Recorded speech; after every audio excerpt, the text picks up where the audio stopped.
Morning.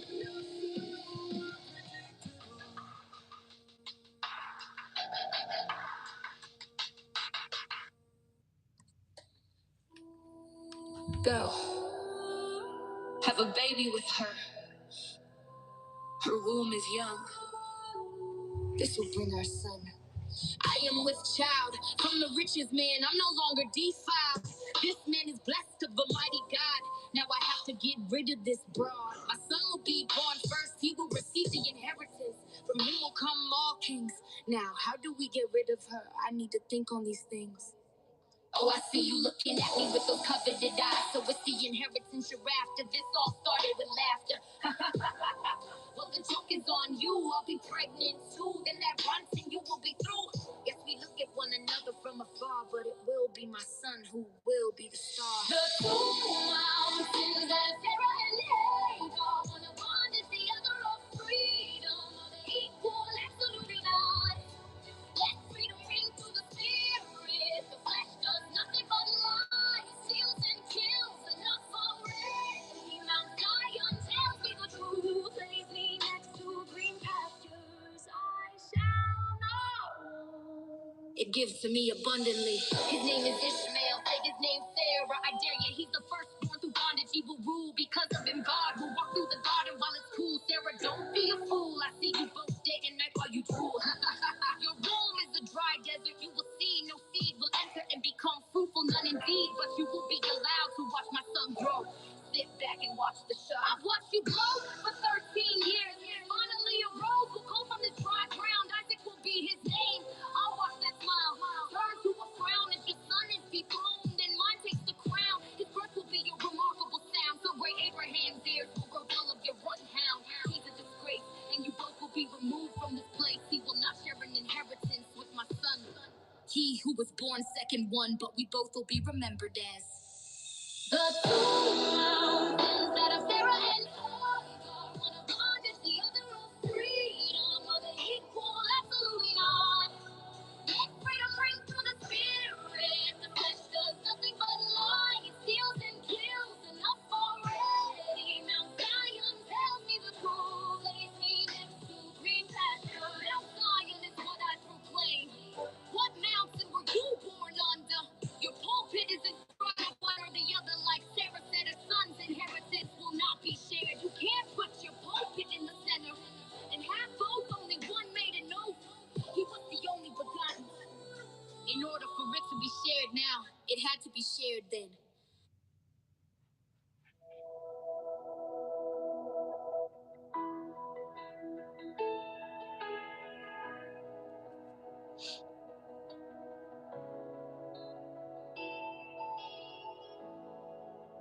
You are not alone. We were all at this point in our life. Don't be afraid. Let go of the world and just breathe. He will do the rest. He will grab your hand. If you cannot walk, he will carry you. Just make the first move. The work is already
cannot walk, he will carry you. Just make the first move. The work has already been done. The war is over. Just believe and know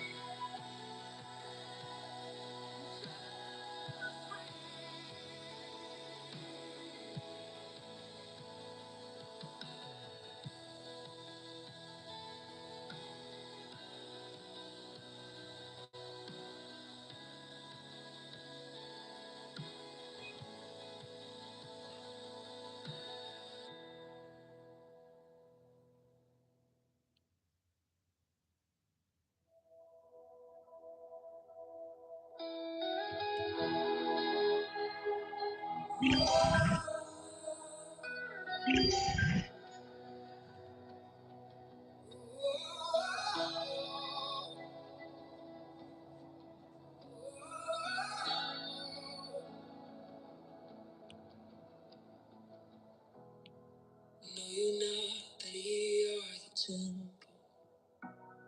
How do you not know? He said, let's plant a garden together. You will see it grow. You are good ground now. You no longer have to sweat from your brow. Come, follow me. You will see. Look at me now. A miracle took place. It was your grace. From a tomb in bondage and foolish disease to a temple in liberty, full of wisdom's palm trees. Your manure inside of me reflects off my gold like a light on a hill. I shine bright and bold on the bright beacon to the narrow path. Because Jesus took the road. So follow me, I'll lead the way to where we came, that pleasant morning.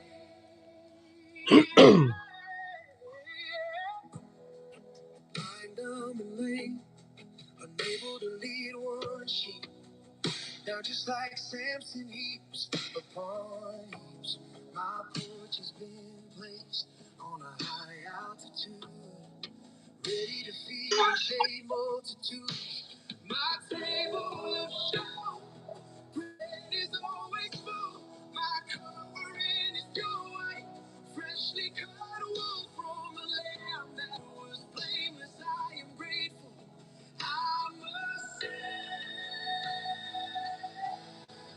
look at me now. A miracle took place. It was your grace. From a tomb in bondage and foolish disease to a temple in liberty, full of wisdom. Palm trees on the door inside of me reflects off my gold like a light on a hill. I shine bright and bold on the bright beacon to the narrow path. Because Jesus took the road. So follow me. I'll lead the way to where we came, that pleasant red place. There used to be one temple all would travel to see. But you sent me so you could flood the world, not to destroy, but to save. I'll show up like a tidal wave, because you pulled me out of that grave. Wherever I go, I'll put the sun to shame. In me is your flame. I'll have say, look at me now. The miracle took place, it was your grace. From a tomb in bondage. to a temple in liberty, full of wisdom. Palm trees, your menorah inside of me. Reflects off my goals like a light on a hill. I shine bright and bold on the bright beach to the narrow path because Jesus took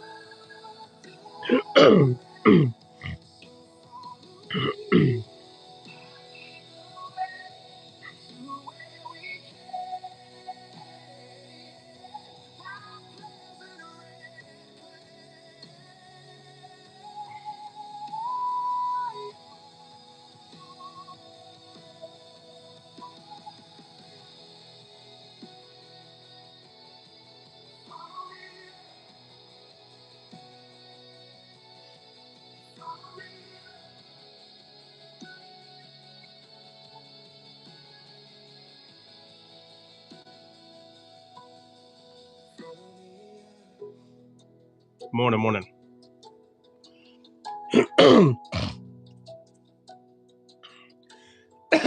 Man. Hey, some of you people that like rock music, y'all want to hear the new D-scale rock song? Hold on, let me see. Let me do something real quick. Oops.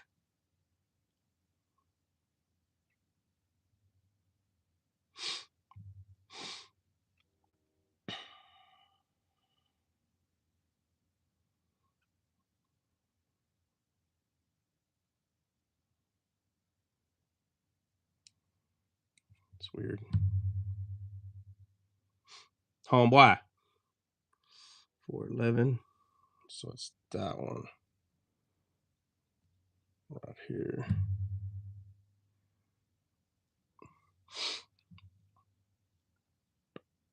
All right, if you don't like rock music, then just go make you a cup of coffee or something.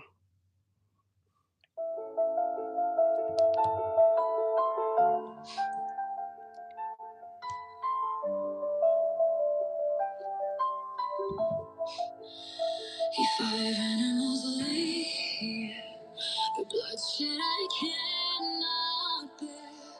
But why this innocent pigeon? So young,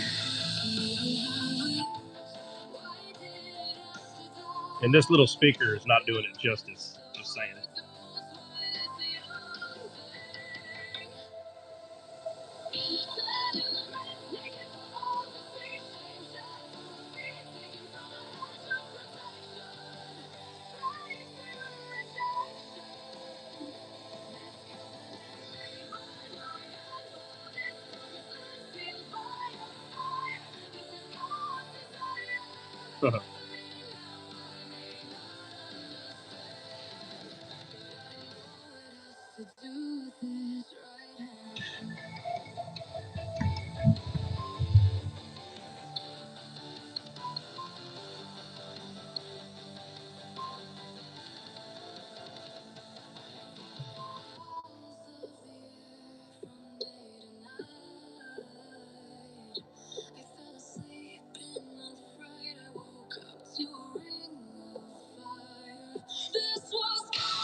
I looked upon the scene for a bed as the fire was lit.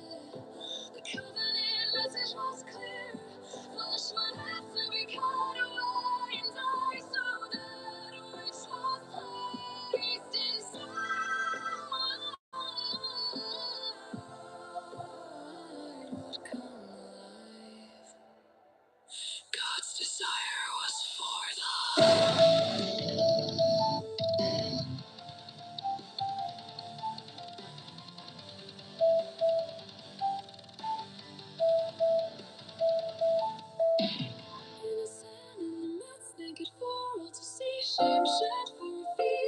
from a hedge of protection, straight to rejection. This covenant made by love. This promise sealed by a fire. This is God's desire. The meaning now I may not understand. It has to do with His right hand. We have been sealed by the Holy Spirit of promise. We have been sealed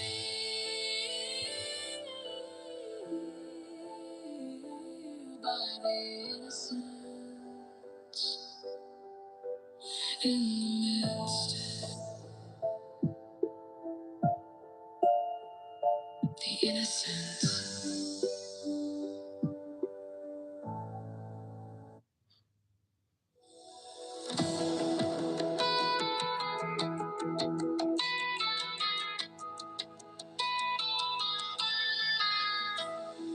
Peace that surpasses understanding, bigger than the universe. Your love is expanding. Zero to hero, back to zero again. You have been my friend. I'm proof your favor is unmerited. It cannot be parroted. Only inherited. My heart jumps for joy when I'm up in the morning. Fair warning, it's contagious. My Jesus, don't pinch me and wake me up. It's too late. He drank that cup. I can't keep up with his outstretched hand. He's given me so much. He's my best friend. Now I understand. We are just a vapor in the wind. Oh, another sunrise, grace in disguise. Another joyful day. I'm not surprised. There's no doubt I can't keep count with your giving. Just you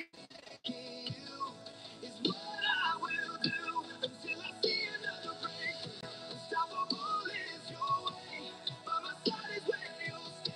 There is no way I could repay, so I will tell the truth. I will just say, my heart jumps for joy when I'm up in the morning. Fair warning, it's contagious. My Jesus, don't push me and wake me up. Too late, He drank that cup. I can't keep up with his outstretched hand. He's given me so much. He's my best friend. Now I understand. We are just a vapor in the wind. I'll do what you say and make disciples. To give this gift is all I can do. You're my best friend, the one who remains true. I can't wait until that first breath I take when the light shines in my room. It's like being born all over again. From wisdom's womb, a life without you I can't remember. Those memories have been fogged by the smoke of your ember.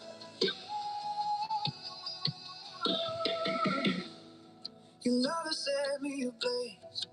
Nothing will ever stop me from giving you praise. Time is short here when your perspective changes towards your love. I can't wait until only see the eternity that comes quickly. The eternity that sets me free. My heart jumps for joy when I'm up in the morning.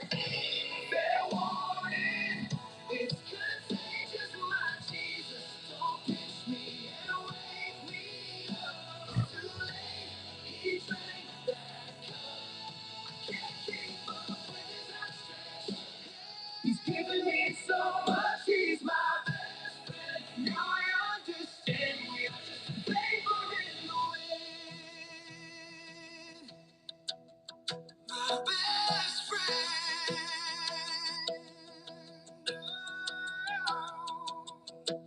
Somebody try to reach out to Saba. Have some fun with it. See if she's gonna be able to come. Who did you say was the GOAT? Who is the GOAT? Who did you say? And you, who did you say, right? Well, that's not how it was in the beginning. When Jesus asked the disciples, who do people say that I am? Technically, Peter gave the answer, but Jesus was looking for the most correct one.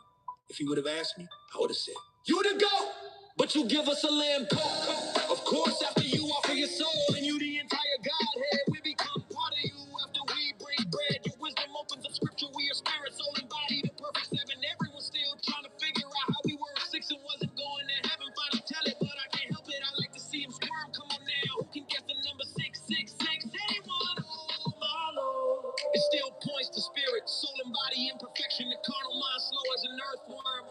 Only the GOAT can teach you this, not Judas' money or his kiss. Only from the GOAT. Who created all things, put a position all kings. Who stopped the sun from moving when the earth returned? Saw David grooving in the desert, kept the Hebrews moving. He's not the GOAT. Unknown caller.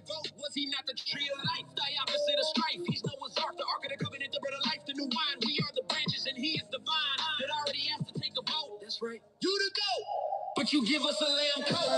Of course, after you offer your soul and you the entire Godhead, we become part of you after we break bread. Your wisdom opens up scripture, we are spirit, soul, and body, the perfect seven. Everyone's still trying to figure out how we were six and wasn't going to heaven. Finally tell it, but I can't help it. I like to see them squirm. Come on now, who can guess the number 666? Anyone? Oh my Lord. It still points to spirit, soul, and body imperfection. The carnal mind slow as an earthworm. Only the GOAT can teach you this, not Judas' money or his kiss. Only from the GOAT. How much more do I have to say? I would like to say more, but you need to go read the Bible for yourself. Dust that thing off and remove it from the shelf. That's why you call everyone else the GOAT. You like Jesus' words, but you love their quotes. Yep. You need to take that pole out of your eye. Then you can remove the moat. Did you like that quote? Make sure to take some notes, but I know you won't. Instead of a Bible, you got an elf on the shelf. You the GOAT, but you give us a lamb coat. Of course, after you offer your soul and you the entire Godhead, we become part of you after we break bread. Your wisdom opens up scripture, we are spirit, soul, and body, the perfect seven. Everyone's still trying to figure out how we were six and wasn't going to heaven. Finally tell it, but I can't help it. I like to see him squirm. Come on now, who can guess the number 666? Anyone? Oh my Lord. It still points to spirit, soul, and body imperfection. The carnal mind slow as an earthworm. Only the GOAT can teach you this, not Judas' money or his kiss. Only from the GOAT. Hold up. Let me say this. Who gets men to shut their mouths? Who loves more than any man? Gave his life as the right hand. Who walked the water with big faith? When in trouble, never arrives late. Taught the disciples how to fish, rose Lazarus from the dead. Open the deaf ears and open blind eyes. Using the Old Testament in disguise. By now you answer, you playing dumb. Your heart is numb. You in this world only to have fun. You need the son. Who's the son? He's the GOAT. He's the GOAT. He's the GOAT. He's the GOAT. He's the GOAT. He's the GOAT. He's the GOAT.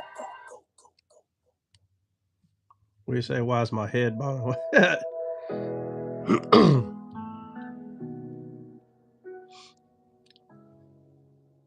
All right, last one, and we'll hop into something. Y'all get a hold of Saba or what? She was in here. I don't know. She disappeared. It's all right. She'll come back.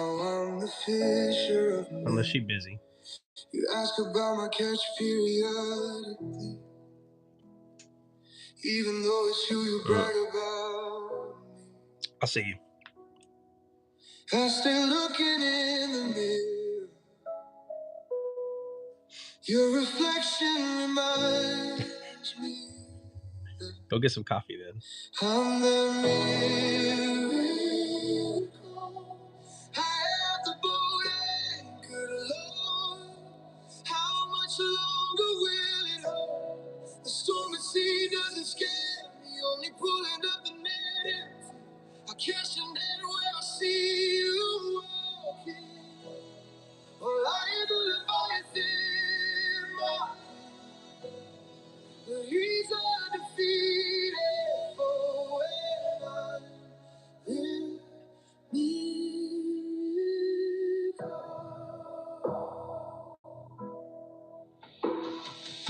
I wasn't made of a spirit, a fever of power.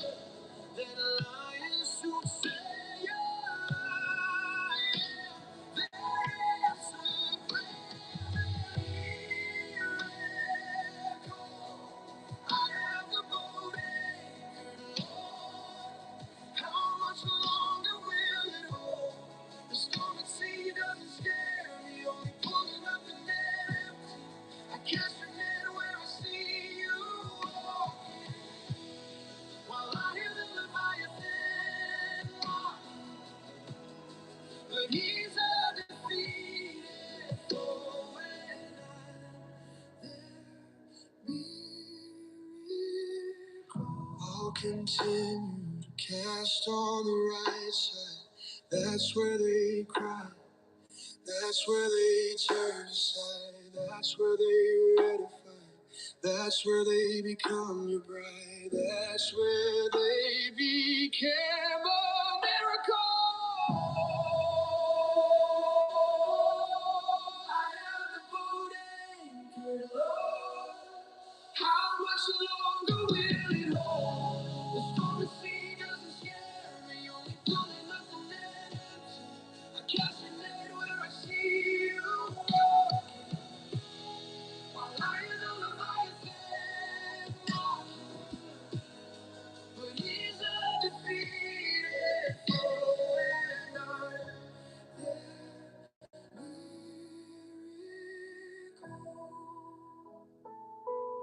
I'm their miracle. I'm their miracle.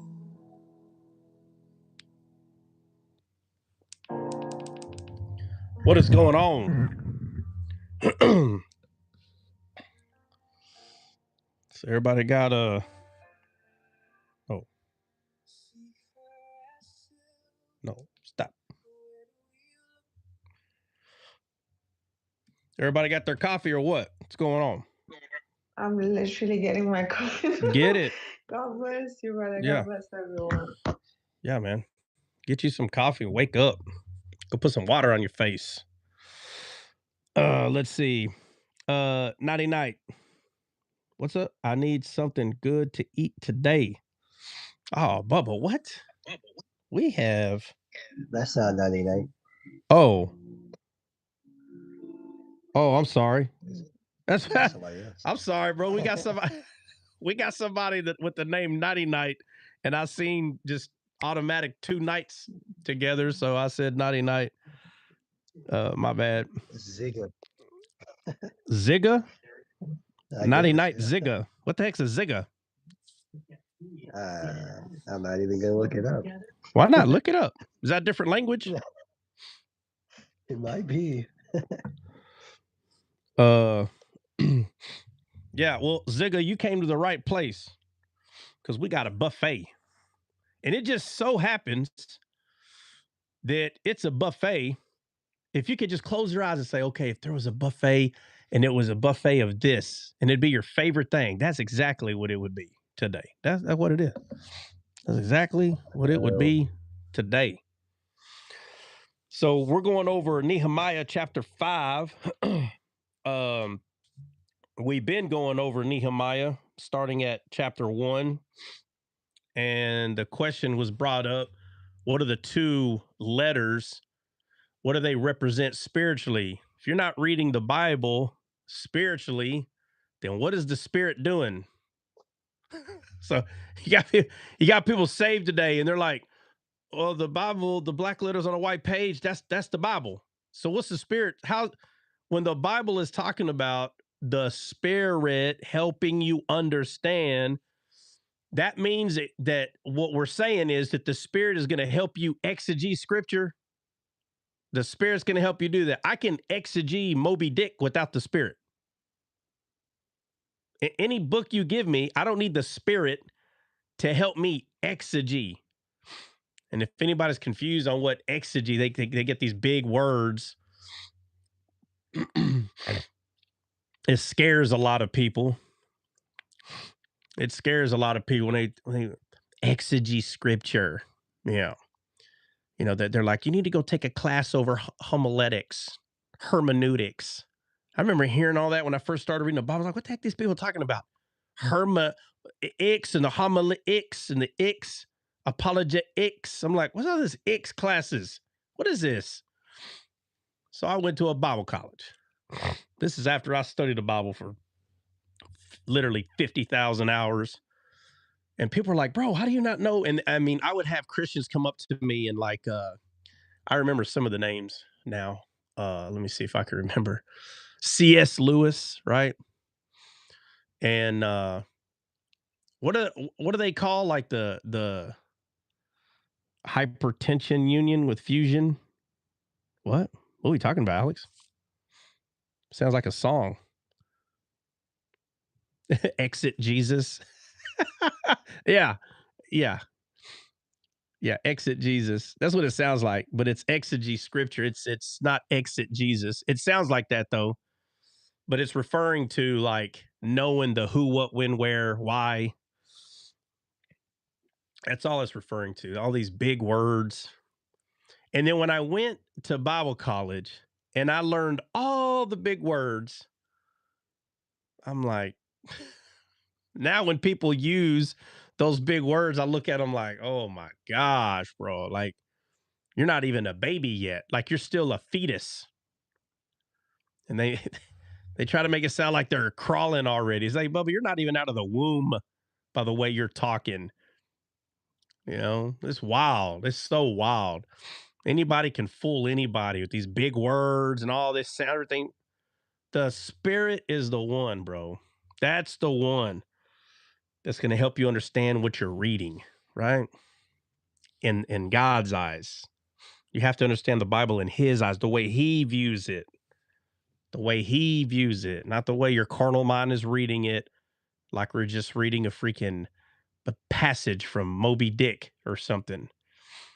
Or, uh what's the other book what's the Mustangs? Yeah, they're cool. Was that Socias and Greasers? What was the name of that movie? Does anybody know? Oh, I can't get it. Johnny Boy. No? Nobody knows what book I'm talking about? I had to read that when I was in school. I have Mustangs. no idea. No? West Side Story? The Outsiders. Christian coming in with the win. Jay Spazin, what'd you say? West Side Story? Let me see. What is West Side Story? Is that like a gangster movie also? Is that why? That's probably why you said that. But it's The Outsiders. That's what it is. Mustangs. They're cool. Yeah, We had man. to read stuff like the Boxcar Children. Jeez, the Boxcar Children. The boxcar. I don't know. I'm just throwing like certain things out there that I know that we had to we had to read. I thought it was something like yeah. No, I know why you threw that out there. West Side Story, because it's like I think it's like a kind of a gangster fighting movie. But The Outsiders literally has every actor that you have. If you're at least 35, if you're around that age, 35 years old, 40, somewhere in there, you'll know every one of these actors. I want to say it's got like 7 or 8. Like every one of them are literally class A at that time, top A. Uh, but the point I'm getting at is people think you're supposed to read the Bible like you're reading The Outsiders, who Johnny Boy is, who this is, and they only focus on that. And then they memorize it, and then they go around arguing about how you're wrong, that in Matthew chapter 4, verse 9, that's not what it says. Nope, you misquoted it. And they argue about this. And they go, nope, you can't add or take away. And they think adding and taking away is whether you're quoting exactly what the black letters say or not. Look, it is important to quote it the right way. It is. That's why them guys kill me when the verse 1 Thessalonians 5:23 says spirit, soul, and body. And I think it was who was it that I gave a hard time? Sandu. It might have been Sandu, I think. Every time I see someone do it, I always give them a hard time. And they're like, man, I don't gotta quote it. And I'm really just giving them a hard time, which I know Sandu knows that, but they'll say body, soul, spirit. And I'm like, they don't misquote nothing else. But when it comes to this one right here, body, soul, spirit. I said, bro, the verse says spirit, soul, and body. And it's not just it's not. I was just giving Sandu a hard time, but there's people that a lot of them do it on purpose. They say it backwards on purpose because they don't want to sound like Trot. Oh, I don't want to say spirit, soul, and body because they're gonna be like, well, Trot taught you that. Trot. Bro, the Bible says it that way. What are you talking about? Trot taught you that. Spirit, soul, and body. It is important to quote the Bible properly. It's very important. Okay. But what's more important is to have the spirit, right? The one who wrote it. Wouldn't you want to hang out with the author? Yeah, Giving Grace knows what's up. Low key, they do. Oh yeah, love Giving Grace. She's like me. She's been around. She's been around. She knows how to pick up on that junk. That's why. That's why it's a little. I hate to say it. Sometimes it's good to have a little street smart, man, so you can pick up game. You can pick it up. Pick up that game. Body, soul, spirit. Rise Wolf. Love him to death. But boy, he's so he. It don't work with me, but he thinks he's so sly with game. He's so good with game. But see, that's why God's going to use him to minister, though, because he can pick up on game. You know what I mean?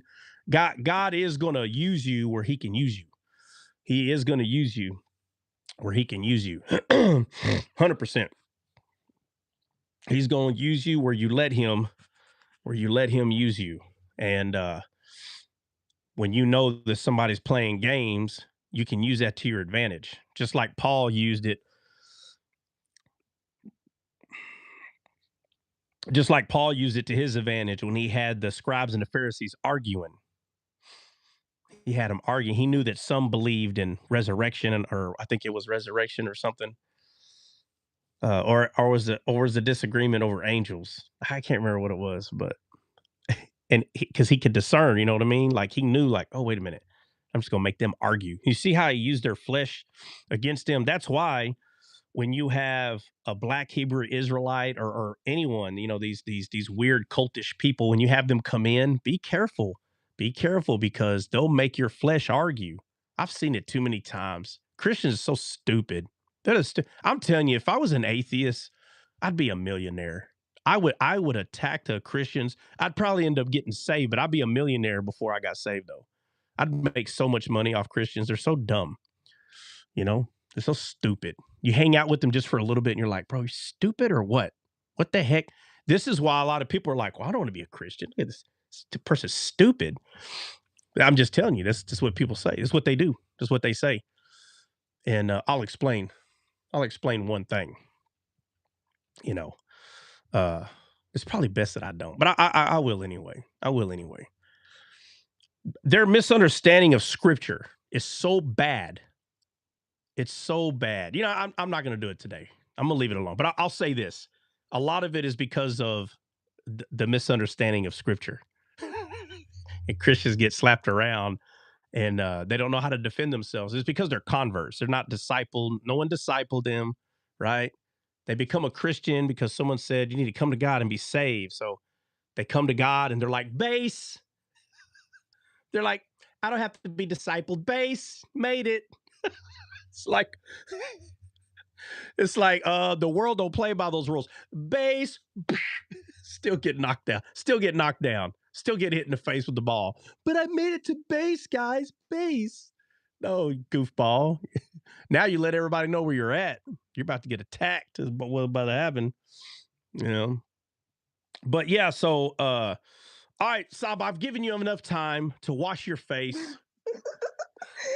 Oh, God bless you, brother. God bless, man. What's up? I will say something interesting, because I saw today that they burned Baal's statue in Iran. Have you seen that? Nuh-uh. What you talking about? Ball like in the Bible ball? Yes, What the the statue? prophets of What's the statue look like? it's like a Baphomet, Baphomet, Oh, Baphomet, you talking something about the like. Satanist statue? Yes, The yes, goat? The goat that's like this? yes. Oh my, this Oh, is hey, I didn't even too know. Hold on a old. second. Hold on. I didn't even know they had statues of that stuff out there. I mean, they built it because, like, Who? they Hold had on. no Hold on. time. Hold on. Hold on. They got them everywhere. Who built it? I don't know. These people there who Oh. work in the government, like, the Oh. regime, Yeah. IRGCs. So, Yeah. I mean, they want to do something and they're just like way too behind in history. They don't know what to do. So they're like, let's burn that. Rawr. And they said that's America. That they burned it like in the. Huh? They said, "Oh, that's America. We're doing this. We're doing them a favor. We're trying to burn all these lies and Satanists, you know. What do you mean? Hey, what do they mean? That's America. They're burning down America with that statue or what? Yeah, like pretty much like, you know, what America is like following, like American Israel, like, you know, they represent like American and Israel. Like it's crazy. Hold on. What Who are hold you on, hold on. talking about? Hold on. What is representing America? What? Satanists, like, you know, they think Oh like my God. American and So now the Iranian people are against America now. You don't want to help us? The hell no, with you then. Oh. no. Okay, no, pause, Uh, pause. I said IRGCs, not Iranian. We are Iranian. Me, I'm what is Iranian. IGRSCs? What's that? It's revolutionary Islamic Revolutionary Guard. So they are different. Like they're like, you know, Mossad and like they're Hamas. They're like the T groups. You know, Okay. they're not Yeah. Okay. I Iranian. got Yeah, Boko Haram. Yeah, I got it. exactly. Yeah, So yeah. just wanted to, you know, clear Okay. that out. Yeah, Not yeah. No, Iranian no, I people. know what you mean. I No. know what you mean. Yeah. The extremists. Yeah, I got you. The ones that they go and on, you know, they try to talk to Trump about, like, you know, to come on the table and try to, you know, fix things. They are the Yeah. ones, the Muslims, the Islamic regime, Yeah. the regime, Yeah, not the regime. people. Yeah. Yeah. Yeah, just to correct, you Yeah, know. that's all right. Yeah, we Iranians, we love, you know, what Trump is doing, like, you know, so we love Trump, we love Americans. Yeah. Don't get me wrong. They're Yeah. not us. Yeah, Alex said the Republic Army. Yeah. Yeah, I know who you're talking about. Yeah. Republic Army. Yeah, so a lot of the extremists for whatever reason, they are considered what is called Republic Army. In a lot of Islamic countries, they'll be they have that very weird, they kind of have like a very weird title like that. But it's the regime. It's the regime. What you're saying, Sama? Yeah, that's the one that we are trying to get rid of them. Yeah. They're the one, you Yeah. know, Yeah. so doing this. They say we want to talk to Trump, we want to talk to America, we want to come to like a conclusion, like in a solid ground, and then they go burn like Americans' flag. They're liars, bro. Like Come on. how? Again, How can but you again, do that? listen. America not dumb. Come on, bro. Come on, bro. They Of know. course, They know like, you know, they know they're lying, bro. They know. And they, you know what, that's how dumb they are. They're so dumb. They still think maybe there's a chance we can lie and they believe it. Maybe there's a chance. Come on.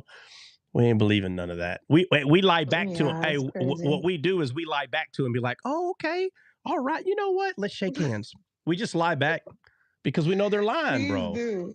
We are tired of this, Yeah. please. Yeah. Yeah, they're lying. Yeah. But again, Oh, and one more thing, oh, brother. I go want ahead. to say something else. Like, I'm not sure if you've seen the links that I put on the sheets on the, what was it called? An assistant group. So when you give them a call or when you try to, you know, to speak to those places, they're the ones with good reviews. And Trent, he double checked them. So when you give them a call, apparently they give discount to people who've been like in army and, you know, military and Yeah. all that. So just wanted to let Yeah, you know. let me throw this out there real quick. Jordan, are you here? Is Jordan in here? Somebody, if Jordan's not in here, yeah, he is. Jordan, can you come up real quick? I keep forgetting to do this. I've been meaning to do this all week. What's good? Come up just real quick, bro. I'm gonna ask you a question. Because I was looking at a lot of people's um like conversations. Give me 5 minutes. So or hey, Jordan, or you can answer in the chat. I'll leave it up to you. So Jordan bought a descaled emblem, okay, on the site on YouTube where we have merch on there. And I know it's a little pricey. I get all that. Jordan, do you remember how much that logo was that you bought? That decal sticker? If you want to come up, just say I'll come up and talk about it. I'll leave it up to you. It don't matter to me. You might be at work. I didn't think about that. Sorry, I was being a little self-centered. But guys, we are going to get into Nehemiah 5. We started at 1. If you missed Nehemiah like 1 through 5, or I think there's total might be 6 of them. But if you missed any of them, man, go back. Please go back, dude. It's an awesome study. I'm doing it trot style. Like I'm literally doing it the way that I did it for 12, 15 hours a day for 5 years. I'm sure anyone wants to know, how can I study the Bible deeper? How do I get more understanding? Every 90% of the lives, I literally show what I did for all that time. Uh let me see. Let's see. Do you read from the beginning? Hold on a second. Uh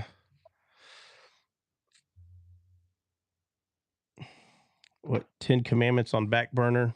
Yeah, yeah. So when Saba can be here, because she's the one that was asking about this, when she can be here, we'll continue with the Nehemiah study. When she's not here, we'll go back to the 10 commandment study that we were doing, which I've already talked about this a few times, but do you read from the beginning in the Holy Bible, Susie? Yeah, I don't know why anybody would. So, what happens is um a lot of people are trying, they're so focused on trying to get someone saved, right? So they're like, oh man, my God, go to the gospels, or start in the book of John. John's the one, he just reveals Christ. And no, go to Paul. Paul's the one that was sent to the Gentiles. And go to Romans. Oh, everybody loves the Romans, and listen, a person with a contrite heart that has been saved, I'm not really sure why you wouldn't go to the beginning and read it. I don't know. I really don't. I just, everybody's like, no, go start in the New Testament and do this. Listen, I'm not saying not to do that. But that's not, or let me back up and say, I'm not saying that's not what I did. Of course I went and read, of course I went and read, uh, you know, like Paul's revelation. Uh, I was told it was wrong. What was wrong? Just to be clear, you were told what was wrong, Susie. What was wrong? I mean, I think I know what you're saying, but I'm gonna guess that you're talking about reading it from the beginning, maybe, but just tell me use your own words. What was wrong to start from the beginning? Yeah, no, it's not wrong. It's the same God. Um, the only reason why somebody would say that was wrong is because they're wrong. That's why they would say that. It's not wrong, okay? But if you want to say that there's a more correct way, then the more correct way, 100% is to uh is to understand what the gospel is. Okay, that's more correct. But it's not wrong to start from the beginning. That's crazy. It's not wrong, but you are supposed to understand the gospel. Once you have a grasp of the gospel, like what the gospel is, right? Um, then either way, eventually you got to go read it. I don't understand people. This whole thing about not reading. There are Christians today, they don't read it at all. They don't read the Old Testament at all. Uh, let's see. Are you Trump voter? I'm a Jesus voter. Vote Jesus. Are you a Jesus voter? Let me ask you that. Flash, you a Jesus voter or a Satan voter? Who do you vote for?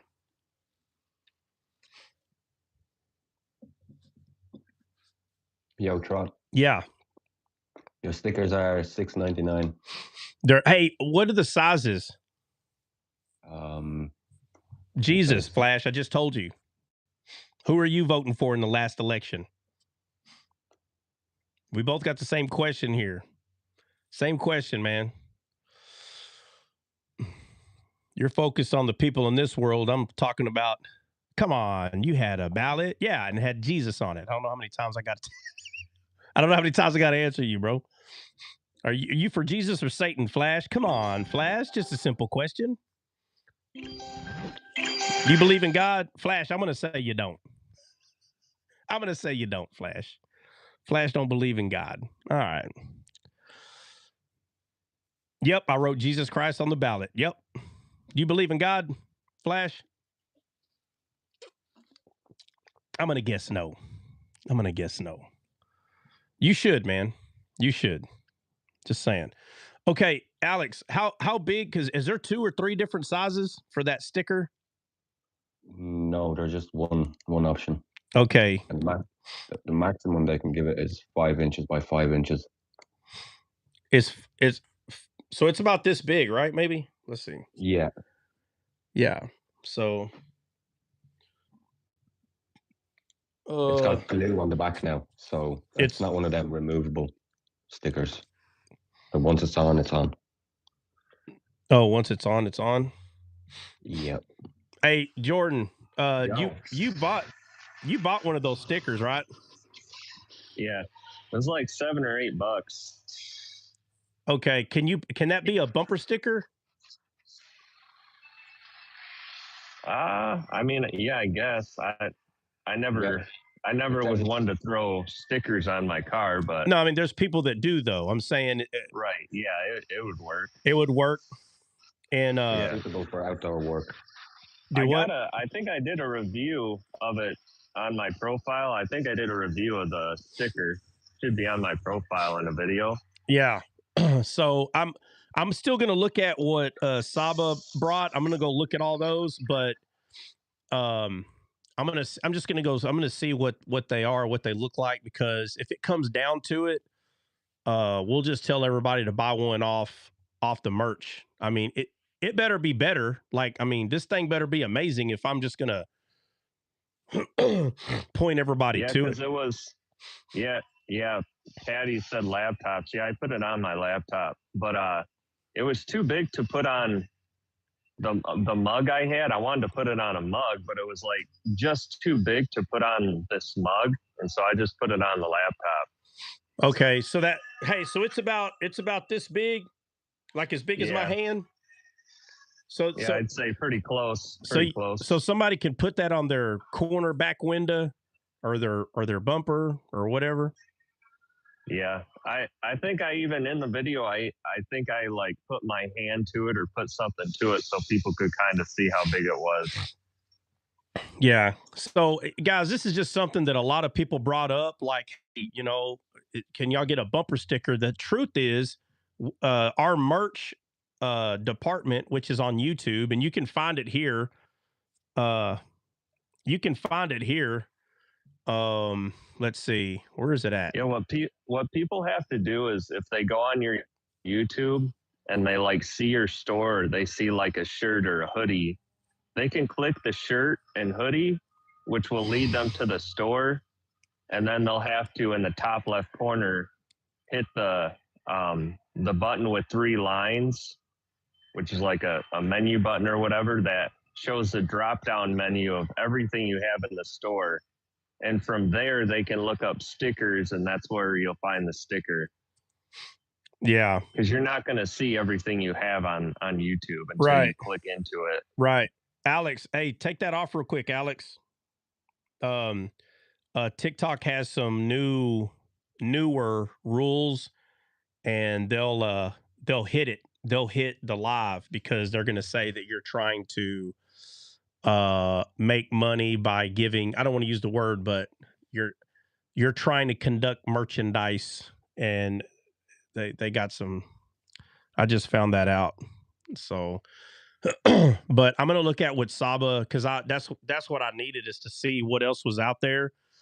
But after reading a lot of people's comments, like a lot of you guys and other, just looking at a lot, that's what I needed, was more information. And if that's the case, then we'll just use the same merch store that we have to get that sticker. So, and just remember, guys, it could take 2-3 weeks to get that sticker. I'm just letting you know that. So you were persuaded by much fair speech, by much convincing. No, persuaded is when you've made a decision. Yeah. No, I wanted some feedback. So I listened to a lot of feedback, but there's a few things that Saba did some research on, and I'm gonna look into it. But I'm just letting everybody know right Ben now. went over the reviews, brother. So like he checked, he said he saw like the websites that we gave, like the links. Those they all had like really good reviews. So Yeah. and plus when you give them a call, make sure like you let them know that you're like the ex-military, veteran. So that's why they're gonna give you discounts on that. On top of that. Yeah. I'm gonna go look at it, but it's just a lot of things. It's a lot of things that have to come together and make sense. I mean, so but like I said, that's the whole purpose of research. So the research was needed, and I'll like I said, the thing I wanted was a QR code. That's what I wanted. So when I call up there, I'm going to ask about that and see what they can do. If they can't do anything special with the QR code, then I don't know. But it was something that a lot of people was bringing up. So, all right. Anybody got anything else? Uh, if not, we're gonna hop into Nehemiah chapter 5. Oh, let me see. What happened to what was that guy's name? Ziga? What was it? Night, Jigga. Oh yeah, night. Yeah. I don't know if he's here anymore, but all right, let's hop in there. So we are on chapter 5. And let's see, the end of chapter 4 was said so neither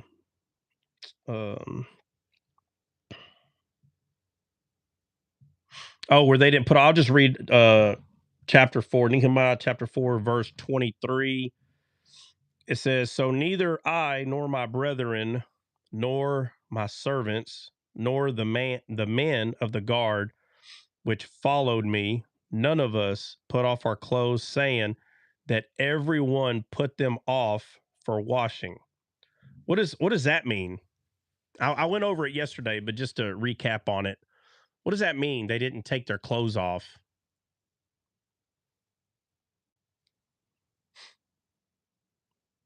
right? I don't want to say it, man. It's called a whore's bath, I think. From what country? USA. From USA. Yeah. So basically, this still pointing to them keeping one hand that would basically be cleaning themselves, but the other hand holding on to a weapon. Now, is that what they did in real life? I guarantee it, because every man counted at this point, right? But not taking off their covering is 100% pointing to the armor of God. That's what it's pointing to, right? Being girded, having your loins girded, your feet shod. All this is representing keeping the armor of God on, right? Being ready. Y'all understand? Right? Yes. Yeah, that's what this Amen. is talking about. So they got the sword in one hand or the spear in one hand, right? The weapon, they got a weapon, and the other hand is working. So when they went to go wash themselves, they didn't even take their clothes off. But this is pointing to keeping the armor of God on. That's what it's talking about. This is this is not just only trying to tell us that if you go to war with the country in real life, you know the phrase, right? Better to stay ready than to get ready. I had to use that phrase in real life during war. Like there was times my clothes would stay on 2-3 days straight, if not longer, depending what I was doing. The same clothes. I didn't take them off. I didn't even, a lot of times I didn't take my boots off for 2 days straight. You're not supposed to do that. But because of certain things that was happening, you could be needed any second. Can you imagine? Can you imagine sitting there, being in charge of a group of guys, and your boots are off, and they're like, "Hey," and this thing is happening right now? Do you think you got time to put your boots on? I remember, I remember one time, I look over and It's a dude same rank as me, and he had his boots off. But I have to say this: I know he had them on for 2 or 3 days straight. He literally just took them off. I guarantee you, he wouldn't have had his boots off longer than 5 minutes. I know this dude, but it just so happened this thing is happening, and we're like, hey, it's going down, and I look over, and because he had his socks off too, he was gonna change his socks or whatever, and I see him struggling because it's hot out there, and sometimes your feet are a little sweaty. All right, not a lot because it's dry. It's very dry heat. So you think you're sweating? I mean, the moisture is just coming out of your clothes. It's so crazy because at the end of the day, you can sweat so much that your military fatigues are white. I remember the first time I saw it, I go, whoa, what the heck? Why is my uniform white?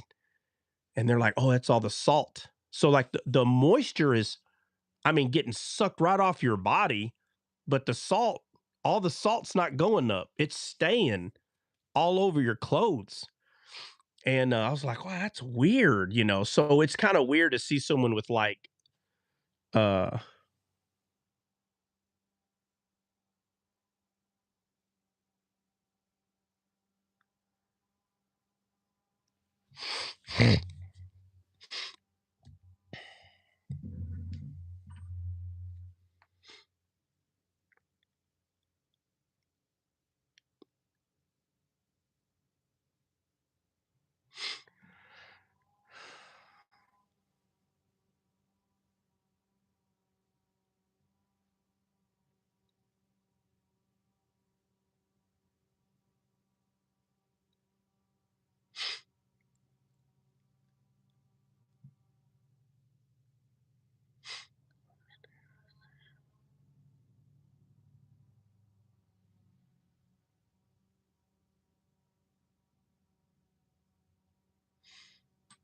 I don't understand. Hold on a second. What is that?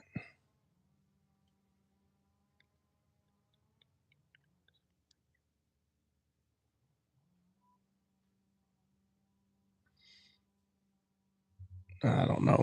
Um, yeah, anyway, and so but his feet were I could just tell because the boots weren't, he wasn't putting them on fast enough, like they're grippy. But I mean, he just pushed hard and made them. And I mean, his laces in my head, I'm like, this is about to be bad because it's okay not to have socks on, but you're not going to have enough time to tie your. I mean, you just don't. But with the corner of my eye, I saw that when I was grabbing something, and with the corner of my eye, it was just enough time to I knew he had put both of his boots on, and with the corner of my eye, and you got to understand, it's dark. I mean, there's cots. Just the way we had things set up. I mean, it was the best you could have done.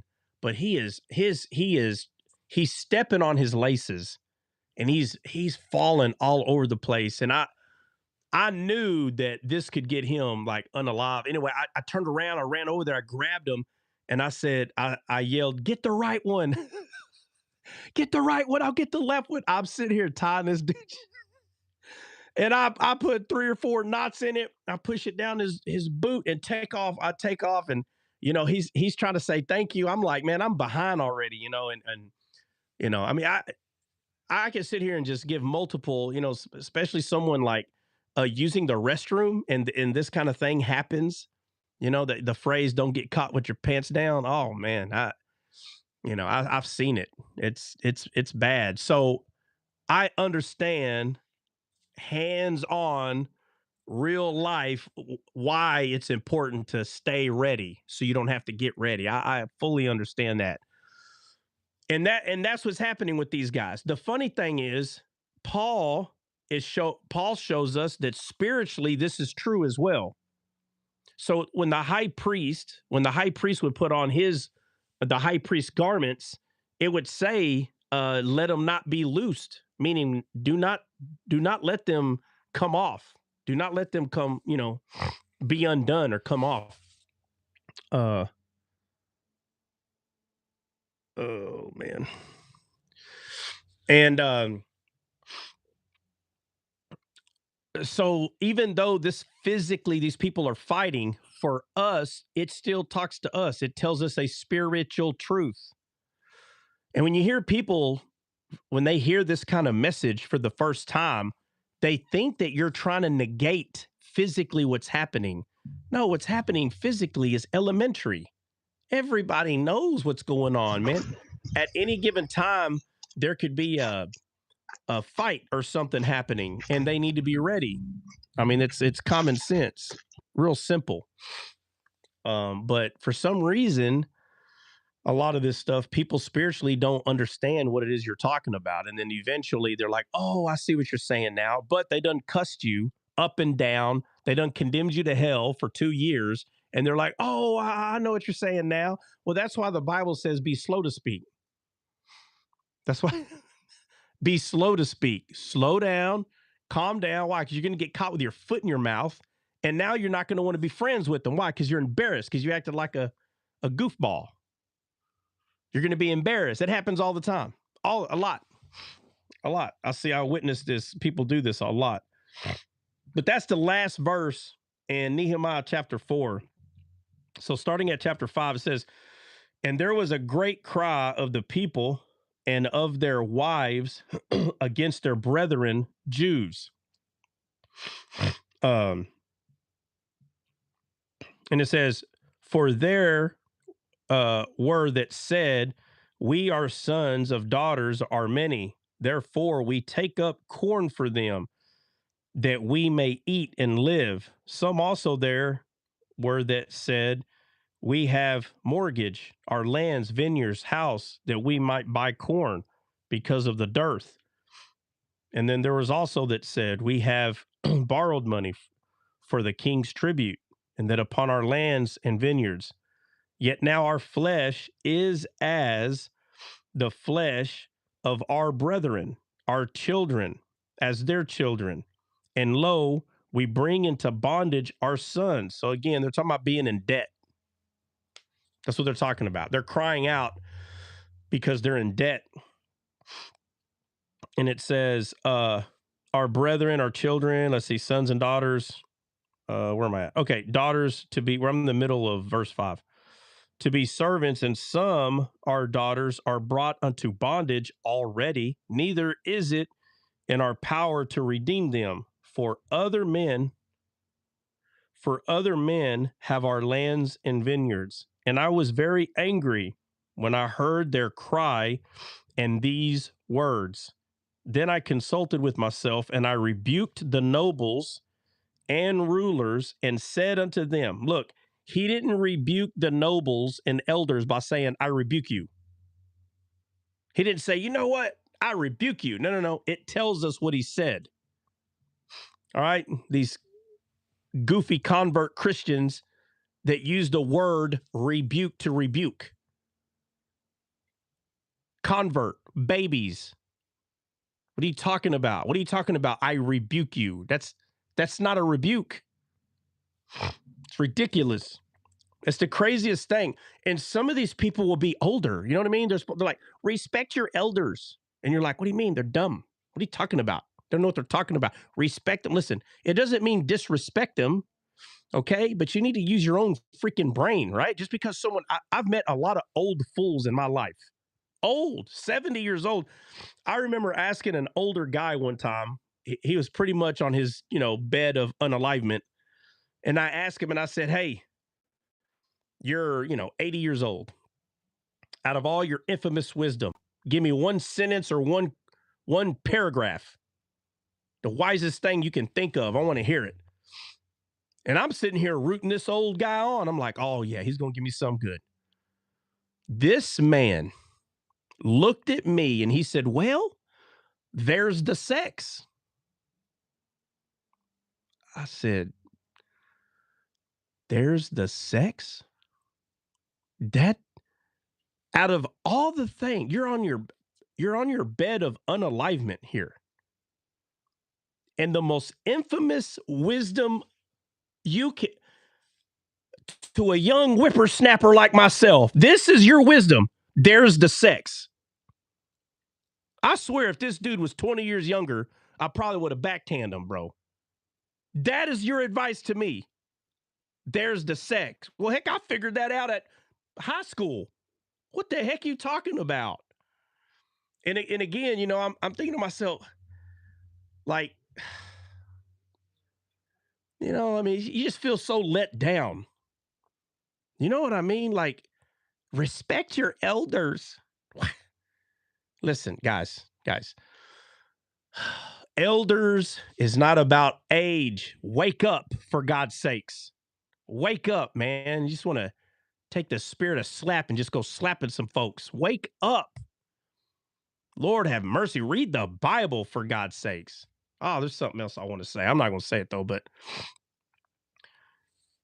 you know, yeah, I'm going to leave it alone. I've said it before, so it ain't nothing, you know, but all right, let me go to let's see. All right, it says, and I will, okay, this is verse 6.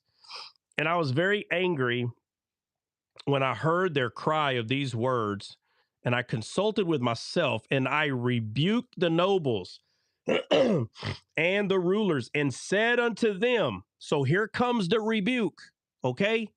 He didn't say, I rebuke you. That's not what he did. I said unto them, ye exact usury. And if you don't know what usury is, but he says, you exact usury, every one of his brother, and I set a great assembly against them, right? Right. So usury is like when you're overdoing it, right? Like someone borrows $100 from you and you say to them, hey, you got a month to pay me back and you got to give me $200 because I gave you 100. That's usury. Usually it's you borrow $100, you know, you got a month to pay me back and you need to give me $110. That's kind of like the norm. But what's becoming the norm in America is now it's you got to give me $25 for every 100 you borrow, you know. And I hate to say this, but it's true.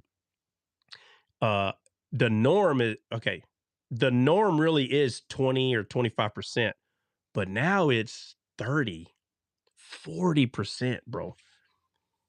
I mean, you might as well just make it 50. Can you imagine? For every $100 you borrow, you have to give me $50 back. What? 50?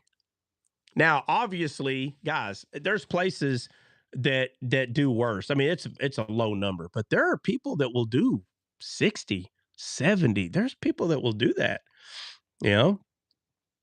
But the norm right now is around, 15, like the real norm. Now it is becoming a norm to just, you know what, for every $100 you borrow, you got to give me 99 back. That's starting to become a norm. It's not the norm like overall, but that's what usury is, right? The high interest. And this is what he's upset about, the usury. And he says, right, I rebuked him and I said, let's see. Where the heck am I? Oh, ye exact usury, every one is brother, and I set a great assembly against them. And I said unto them, we after our ability have redeemed our brethren the Jews, which were sold unto the heathen. And will ye even sell your brethren, or shall they be sold unto us? Then held they their peace and found nothing to answer. You hear the rebuke?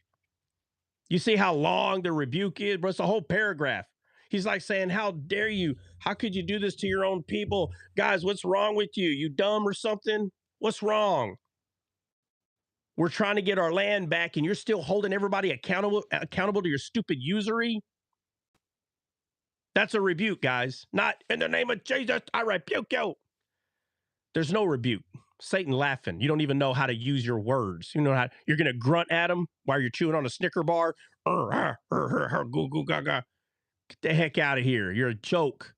You're a convert. You don't even know what you're talking. You don't even know what you stand on. You don't even know. If I tell you, look down, what are you standing on? Is that stone or sand? You'll be on sand. The Bible says stand on stone. Well, you're not standing on stone, bro. It's funny. They quote the Bible, but they're not standing on it. They stand on sand. But they could pass a test. If you give them a test, converts are so good at passing tests. Oh, I know the answer. Right here. I know it. And your life is in shambles. Listen, I'm not talking about hard times. We all go through this. I'm not talking about that. I'm talking about how just in every aspect in your life, you're just defeated. All you do is cry about your problems all day long. You don't know how to rebuke. You know what your rebuke is? You're going to go in your room and speak in tongues. I rebuke you. That's not rebuke. That's not using authority. You're not using your authority by running around and doing all that, doing cartwheels. You sound like the when Elijah had the battle against the prophets of Baal. You sound like them. Jump on their altars, rah, cutting themselves. What you sound like? Converts. What you sound like. And you go around telling people you make disciples, and they come over here and they argue with me, and I actually study the Bible, and they argue with me, and I'm listening to them, and when all I can picture when I hear them talk is holding a big old bottle, with the diaper on, and they're like, try another time. That's all I hear, bro. Whining and crying. That's all I hear. That's it. Goo goo gaga. That's all I hear. And then as soon as I get out, he's so mean. He's so mean to me. You know who acts like that? Like he's so mean, me. The people that act like that is the ones that they don't know the word, and they're like, and they're like, Trot, you're supposed to know. Don't pick on me. You're supposed to. Yeah, but you're telling everybody you do know. You're telling everybody, Trot, no, Trot. That's not right. What you're saying is not right. So then I got to spank. Oh, what I'm saying is not right. And then I say, okay, well, he's so mean. Become the victim all of a sudden. And I'm really just talking about, and I don't even argue. I say this all the time. The whole Islam thing, right? You got these guys, they study Islam, and they find problems in there, this and that. I'm like, man, if I really wanted to, if I went through Islam, it'd be destroyed. I would destroy it. It'd be so done. Because Sheikh Trot. Huh? Imam Trot. Sheikh Trot, Imam Trot. I'm just saying, bro. I know so much of the Bible regarding the author. I get inside of that thing, it would be destroyed, bro. It'd be so destroyed. But God never in my heart did I ever feel led to go study that so I can destroy it. I never felt like that. But if I ever did, then I would, But I could tell you what I always felt led to do was make disciples, and that's never left. So I tell you what, whenever that leaves, then I'll go waste my time on that book. But that's never going to leave, because that's what we're supposed to do, be fruitful and multiply. Anyway, this is a rebuke, okay? A rebuke is calling the thing out. That's a rebuke. You're talking about what the issue is. And so he rebukes them right here. And nobody could answer him. So he's calling them out for doing this. And it's verse 9, Nehemiah chapter 5, verse 9. Also I said, it is not good that ought ye not to walk in the fear of our God because of the reproach of the heathen, our enemies, ? I likewise, and my brethren and my servants might exact of them money and corn. I pray you, let us leave off this usury. Stop the nonsense. He says, restore, I pray you, to them even this day their lands, their vineyards, their oliveyards, and their house. Also, it says the 100th part of the money and the corn, the wine, and the oil, and ye exact of them. Then said they, we will restore them. Notice how they come into agreement with what he's saying. We will restore them will require nothing of them. So will we do as thou sayest. Then I called the priest. Now, who is this saying all this? Who's saying all this?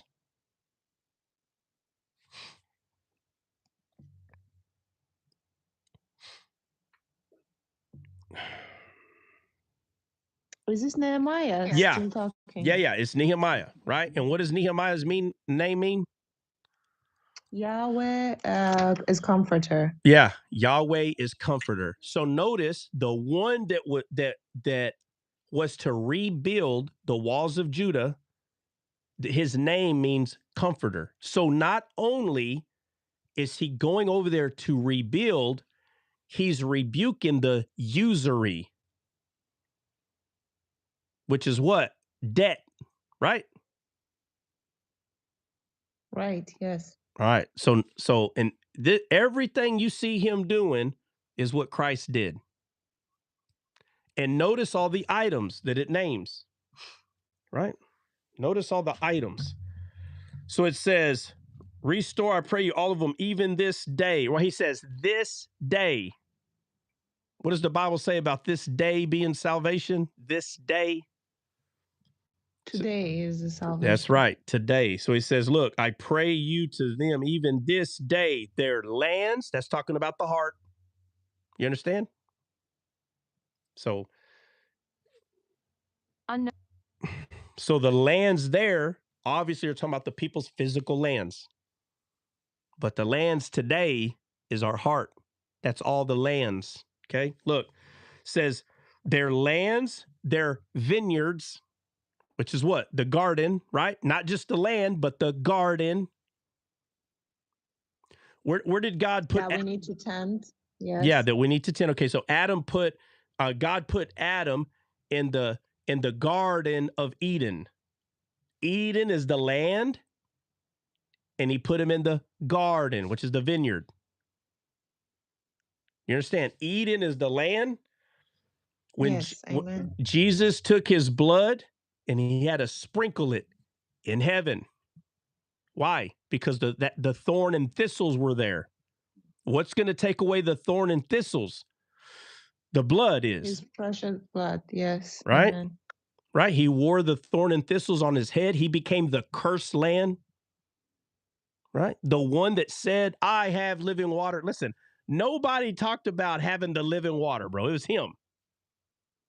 Hey, I got a living water. I got a living water. Because he knows that he is the good ground that has the rivers, Eden. He knows that's what he is. He's the thing that pleases God. Eden, pleasant. It's the only land that pleases him. And Jesus is that land. He's the promised land. And he goes, oh, I got so much water. Oh, yeah. You'll never thirst again. The awesome water that I have. You'll never thirst again.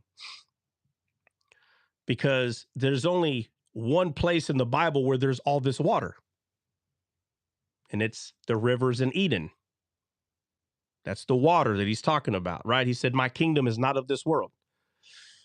Eden is not of this world. I don't care how much people are trying to make you believe that it's of this world. No, it's not of this world. So Adam and Eve were in Eden, right? When they ate of the tree of the knowledge of good and evil. Correct? Yes. All right. So when they got kicked out of Eden, they're still in Eden? Nope. No. So are they still in a heavenly place? So this is where the confusion comes in. They're like, no, Eden is in this world. He kicked them out of Eden. Yeah. Eden has gates, bro. Eden has a gate. They have no place in his heart. Right. There's no more. Right. There's no, they can't be there because they're fallen now. Okay. But the point is, this is why people will argue with you and say that Eden was here in this world. Because they still see it as a physical garden and God kicked them out of the garden. And now they're in this world. Do you understand? But that happened too, no? That happened. Well, yeah. But again, Eden is a heavenly place, is the point I'm making. Right. Yes. So they got kicked out of the heavenly place. So you can't find Eden here. It's not here. Is this a heavenly place? Are we in a heavenly place right now? Huh? Wait a minute. Yeah, I knew it. I'm gonna get about half of y'all with this one. Oh, wait a minute. Are we in a heavenly place right now? No, we're Okay, not. we're not. So we went from a heavenly place to a fallen place. That was good.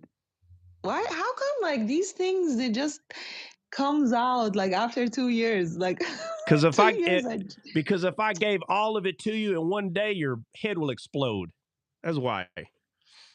They come when they're supposed to come. One little thing at a time. One little thing at a time. So this is where people had this is a huge argument.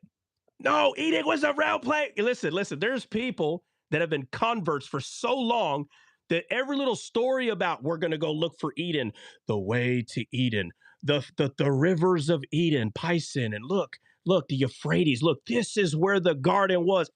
Absolutely not. Absolutely not. No, it was not. Physically in this world, you can stand there and say, this is where you can say it that way physically, like it's got to be right here. Remember when we talked about the end of the Nephilim? Did you hear me go over that, Saba? I didn't, but I know the story. Okay, so did you at least watch the teaching or the video of it? No. Oh my No, I God. will. What? You need to go watch that. Guys, listen, I if you will. have I will. not saw the series End of the Nephilim. Matter of fact, put a 1 in the chat. Don't be embarrassed. I'm just curious. Who has not heard me talk about that? Who hadn't seen that series, The End of the Nephilim?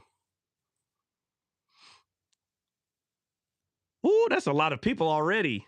Guys, listen. I'm sure you got a lot of stuff to do throughout the day, but I am telling you right now, you need to go listen to that, okay? Because it puts a lot of. I asked a question. What question? Taylor, what you say? I'm still catching up. Yeah, guys, it's on YouTube. Okay. And it just so happened to be Dre's favorite, by the way. I don't know why, but it just was. Okay, It's on YouTube, guys. That's Jordan's. That's Jordan says that's one of my. It's Dre's also. But guys, one of the things I get to in there is, yeah, end of the Nephilim. I don't know if it's the end of the Nephilim or end of the Nephilim. I don't know. But in there, one of the things I point out is, why do they have to go? You understand? Listen, why do they have to go over here? Right? They come out of Egypt, they cross the Jordan, right? They get the 10 commandments, and the whole time he's leading them to this quote unquote promised land. Why do they have to go over there? You understand? Because the promise was given. Yeah, because the promise was given there, right? So, but you still need to go see it. But all of it happened on Mount Zion. That's God's mountain, Mount Zion. Somebody tell me, what does Zion mean? Let's see how long it takes somebody to find it. What does Zion mean? Somebody.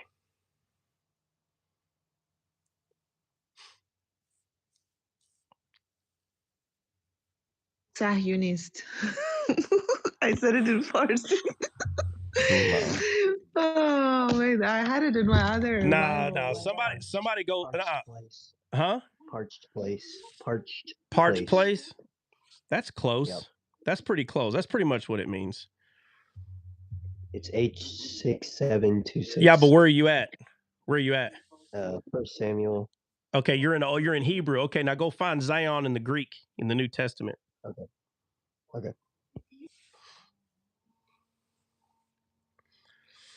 Oh man, why is this doing this right now? Come on.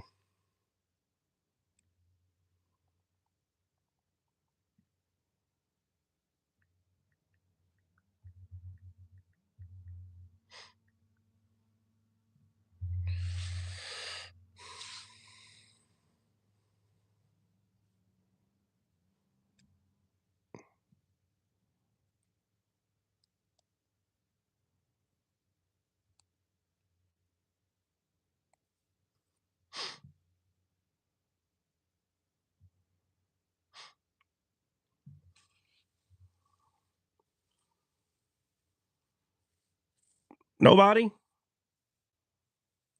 Jeez.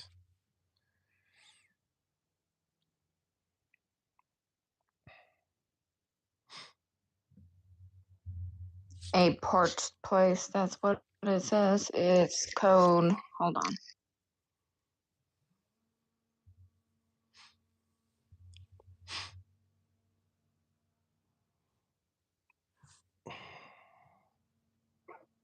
G4622. It also says a parched place in Matthew. Yeah, but okay, it is a parched place, but what does it mean? What does Zion mean? There's a reason it's a hill. That's the only. I mean, it's the only uh, clue I'm giving. Like everybody should know this. It says the hill on which the higher and more ancient part of Israel. So it's like a high mountain, right? Like the place of God, the mountain of God. It's in dwelling place of God. Yeah. I mean, obviously, there's a more study that has to do to get the meaning, but it's a monument or a sign, right? That's what it's pointing to. Okay, but it's not a coincidence that Sion, right? When you go look at the definition of the letters, like how the word is put together, and it talks about dry or parched. Okay, because that is where the Spirit came from, a parched place. How does the Bible represent? How does the Bible describe Jesus was going to come from what? From a moist ground? I said sign a million times. Okay, my bad, Dre. I didn't even know you were here, bro. Yeah, pillar. Okay, pillar. Yeah, yeah. Yeah, heavenly hill. Who said that? Heavenly hill. Who was that? Yeah, heavenly hill, God's hill. 4 hours. Izzy, what are you talking about? 4 hours. My bad, Taylor. I didn't, guys, in the comments. I'm sorry, I didn't see you put a post or waymark. Yeah. Yeah, but it's If you take it back, the route back 2 times, you can find what you're saying. yeah, and it's important. I'm telling you, it's very important how how the words are created in Hebrew or in Greek. How to go back and look at the origin of certain words. But parched land is true also because this God has taken them back to this land because this is where everything happened on God's mountain. All this stuff, right? So not the physical, but you know how where it says on earth as it is in heaven, on earth as it is in heaven, on earth as it how can it be on earth as it is in heaven? What does that tell you? On earth as it is in heaven.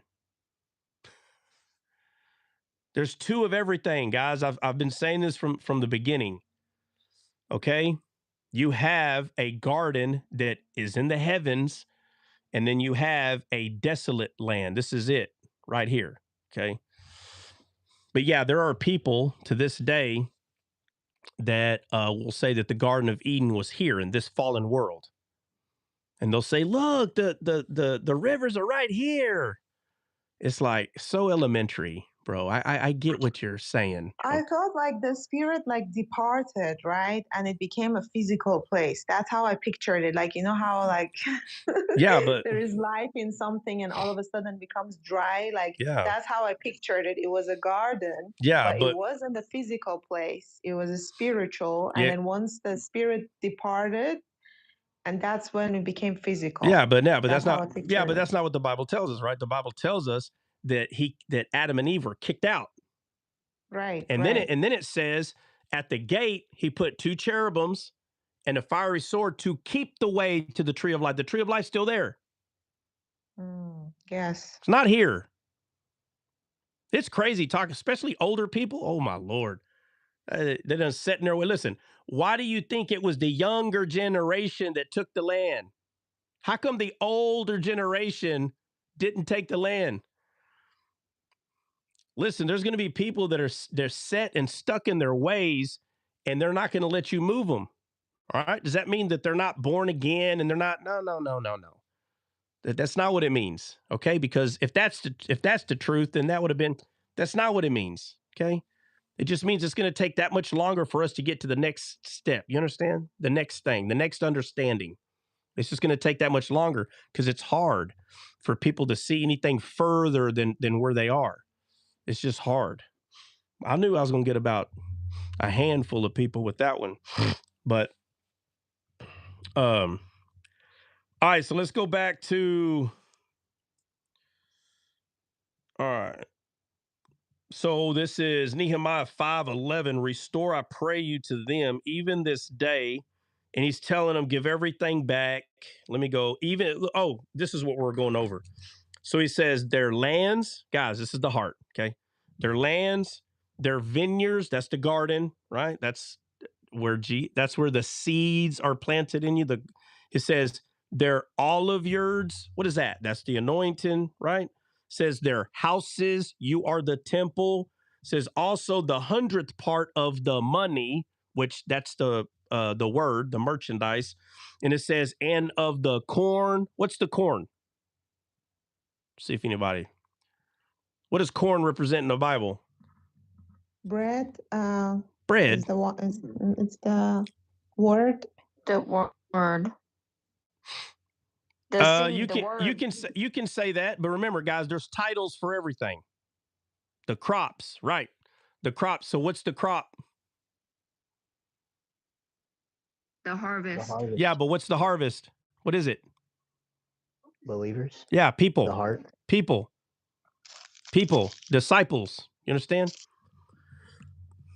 Jesus said the harvest is plenty, but there are few laborers, many converts, very few disciples. Okay. Look, it says, and the corn and the wine. What's the wine? The New Holy covenant. Spirit. Huh? The Holy Spirit. New The covenant. blood. Anybody else? The wine. Wouldn't it be the blood? Well, again, titles.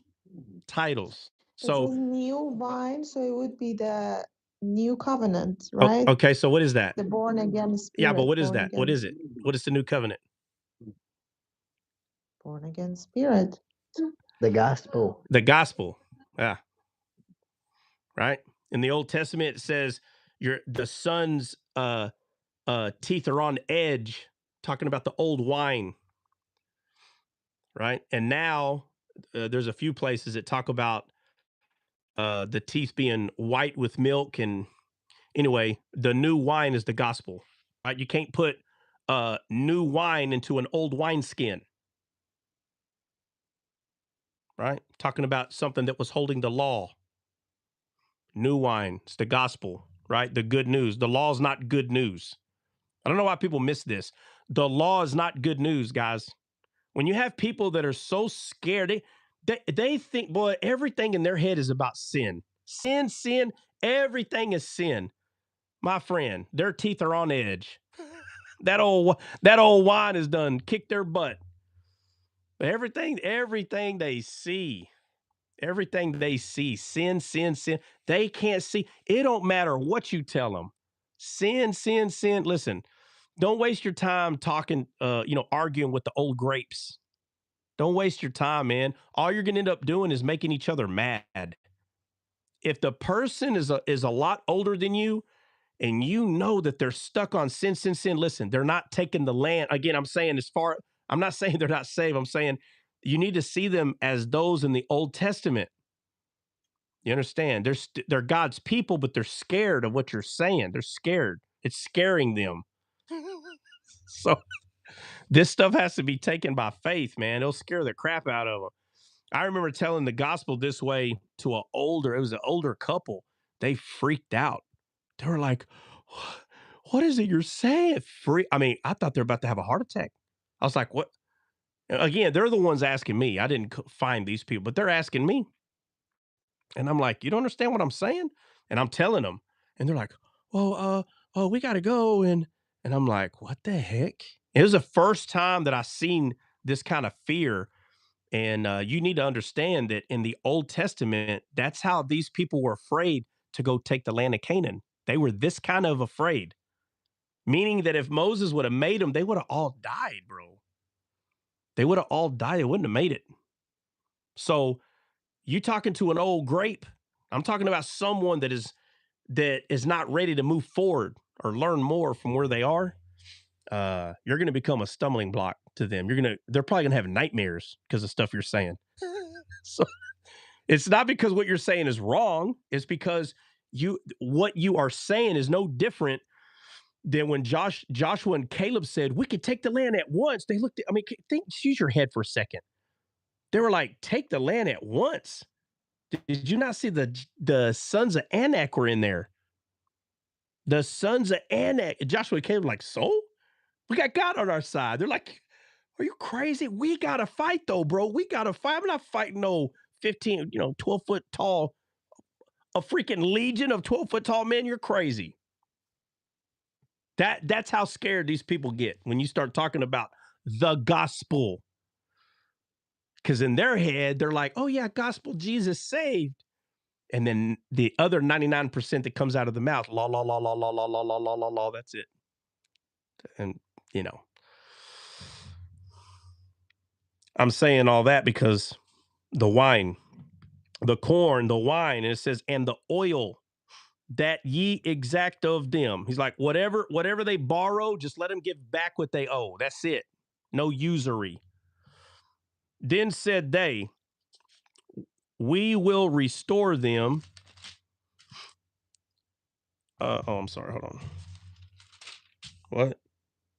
Oh, we will restore them and will require nothing of them. So will we do as thou sayest.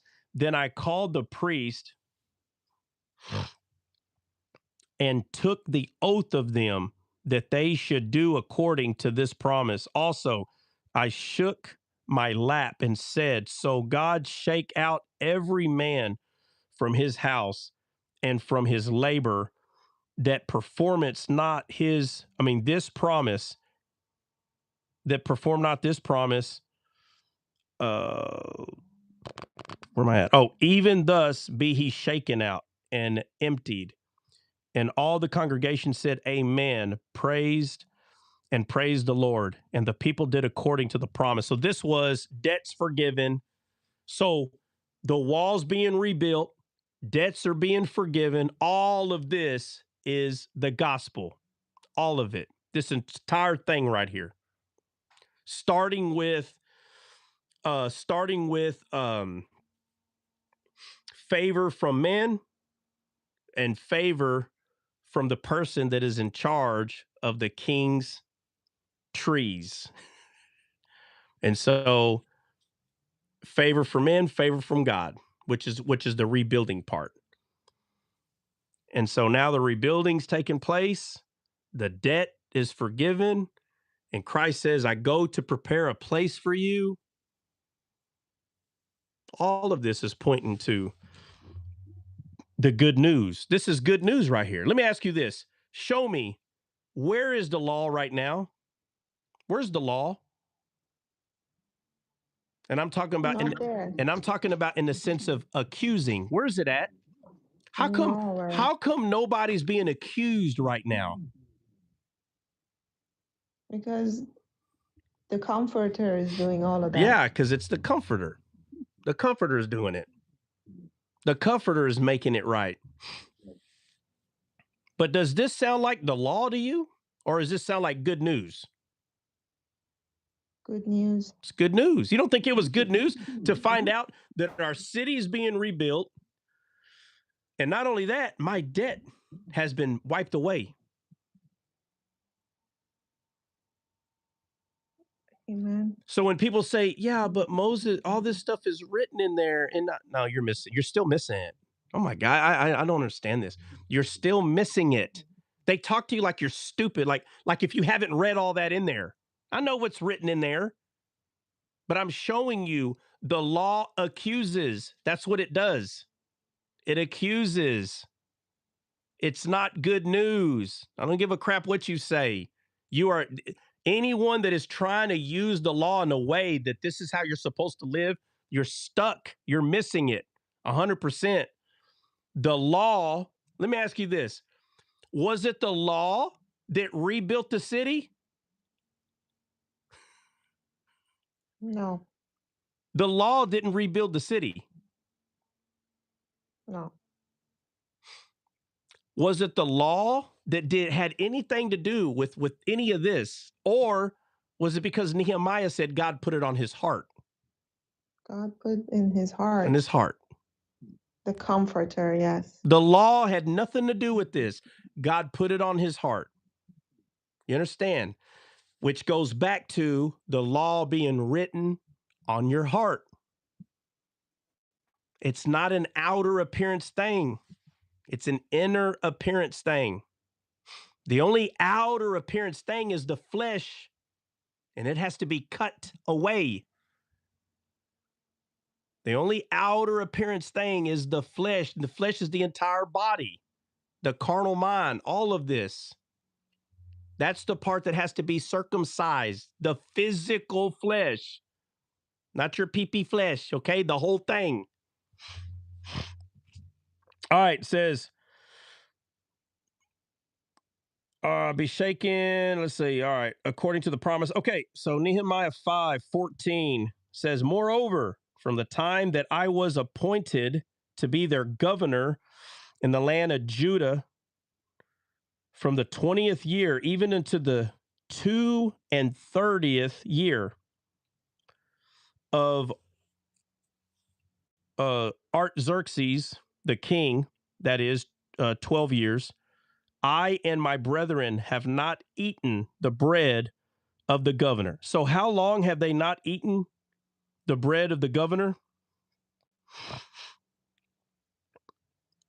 Right? So the Amplified says, moreover, from the day that I was appointed to be their governor in the land of Judah, from the 20th year, and it says to the 32nd year of King Artaxerxes, for 12 years, neither I nor my relatives have eaten the governor's food allowance. Bro, that's a long time.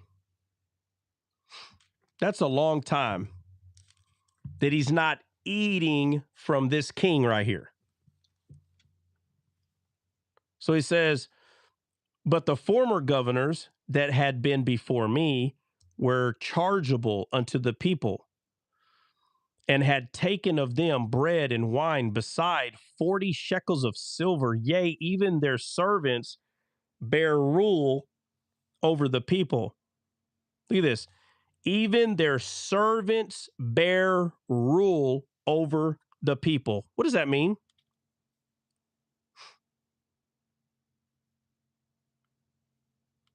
Huh? Even the authority. Yeah. They have been given authority. Yeah. So the servants had authority over the people. Look, their servants bear rule over the people, but so did not I, because of fear of the Lord. Yea, also I continued in the work of this wall, neither bought we any land, and all my servants were gathered thither unto the work. Moreover, there were at my table 150 of the Jews and rulers, besides those that came unto us from among the heathen that are about us. Now that right there, about just is around, right? They're about us. They're around us. But he keeps talking about he didn't purchase nothing for himself. He didn't do any of this. He didn't take anything. Why does it keep looking like Nehemiah doesn't get anything? If this is supposed to be representing what Christ did, somebody open that up to me. Why does it look like he's giving? That's all he's doing. Give. Huh? Because God is a giver. Yeah. Satan is the taker. Right. Satan's a taker. God is a giver. So again, in context, you can see that this is God doing this, because the people are getting everything, and the one that's making sure it happens doesn't take nothing for himself. The comforter. The Yes. comforter, right? Amen. Which is when Adam was told, your helpmeet, right? Your helpmeet. If you don't understand spiritually, this is referring to the helpmeet. A part of it's one with you, but it's your helpmeet, which is really the spirit or wisdom, if you want to say, right? You'll have some people say, well, could that be the soul, like the other part of you? And it's not wrong to say that, because you have to remember that Adam and Eve were not at a falling state yet, right? So God makes them, they're not at a fallen state. We're at a fallen state. So it's hard to understand how Adam and Eve are one in the way that we are spirit, soul, and body, but yet we're one. And they're like, no, but man, I just, it's so weird how people fight this. It's so weird. They think everything is about being married the way we are physically. See, the way that we're married in this world, that's not how it was in the beginning. And they're like, yeah, it was, bro. Adam and Eve. I know what you're saying. I know exactly what you're saying. Okay. So in that case, if you're spirit, soul, and body here, we're gonna be spirit, soul, and body there in heaven Yeah. Yeah. with God, Like God, because God is spirit, soul, and body. He made us like him. but in a spiritual like form, Y- spiritual yes. form Yeah. of a So, spirit, soul, and well, body. yeah. So, remember, okay. Um, Adam and Eve, when it says, when Adam tells Eve, you're bone of my bone, flesh of my flesh, for some reason, the way people think here is that when they hear Adam say, "Bone of my bone, flesh of my flesh," for some reason they separate that from what we are today. You understand? So, As it is in heaven, right, as it is in here, is it's in it's heaven. in heaven. Okay, so when Jesus resurrected, he he told them, "Touch me." Remember? Right. He Yes. said, "Give me fish to eat, or give me something to eat," and he ate. Right. Right? So because he ate, the carnal mind is trying to make you believe that he's just like us, but he's not. Right. Right. He But is not. but Yes. yet, but yet to the eye, he's just like us. But he's not. Right. But He he's was not. not from the beginning. Right. So Adam, if Adam was right here, y'all would be able to talk to him. I would be able to touch him, see him. Adam? The first Adam. No. I would say no. No, yeah, I would. You would? Yeah, How, because Jesus is the you last, mean before? because Jesus is the last Adam, and they were able to touch him and talk to him. Right. What I'm trying to But say Adam in is, the fallen state or no, not no, no. Before his fallen state, before his fallen before state? his fallen state, we would have been able to talk to him and touch him. But We would? yes, but he's still not the same. It's still not the same. Okay, so he was a spiritual form. Yes, He had a spiritual body. Jesus. I don't, when he says, he goes, touch me, because they said, oh, they thought they saw a ghost. And he goes, whoa, whoa, no, I'm not a ghost. Look, you can touch me. You can, but that was still spiritual form.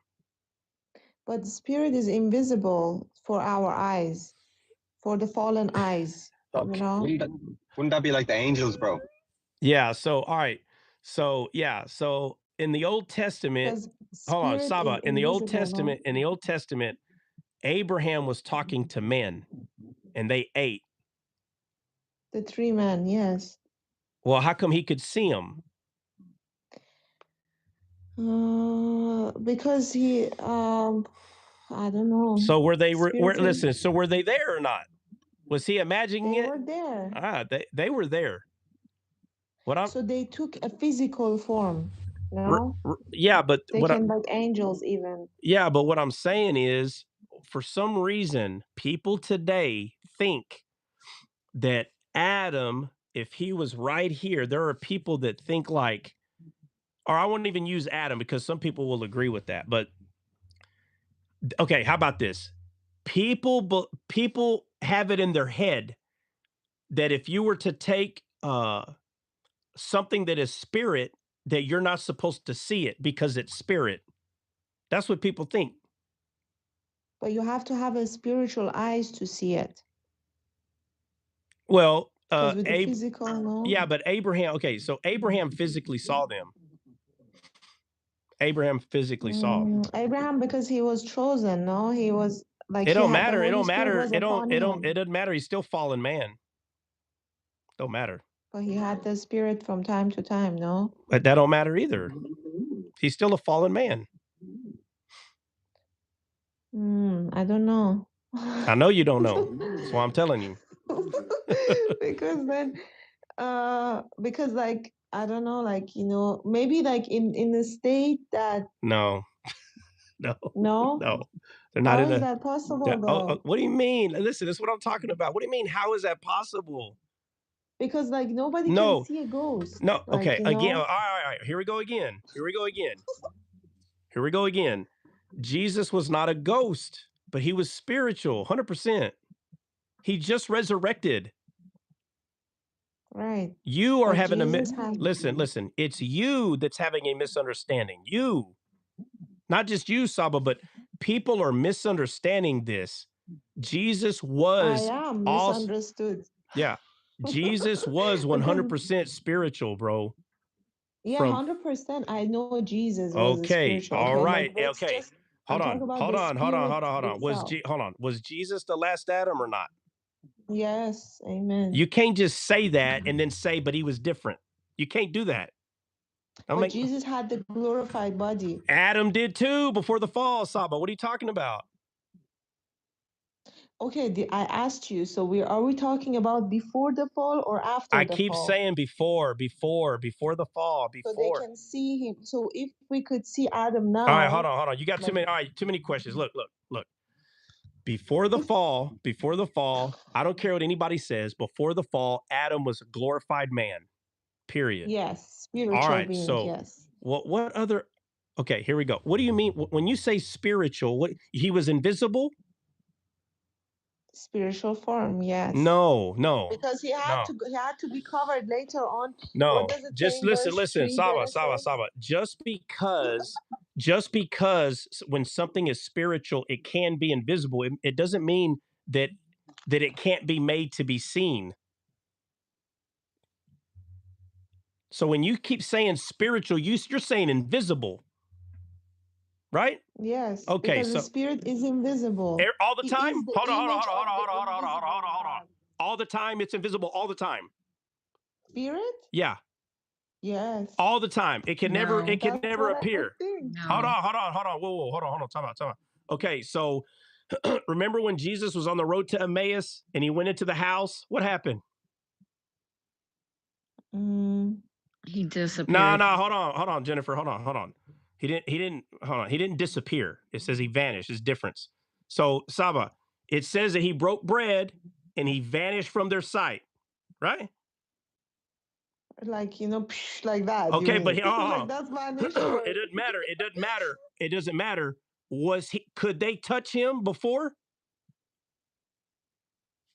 Because yes, No, I don't born care, Saba. I don't care. Answer my. Could they touch him before? It's a yes or no question.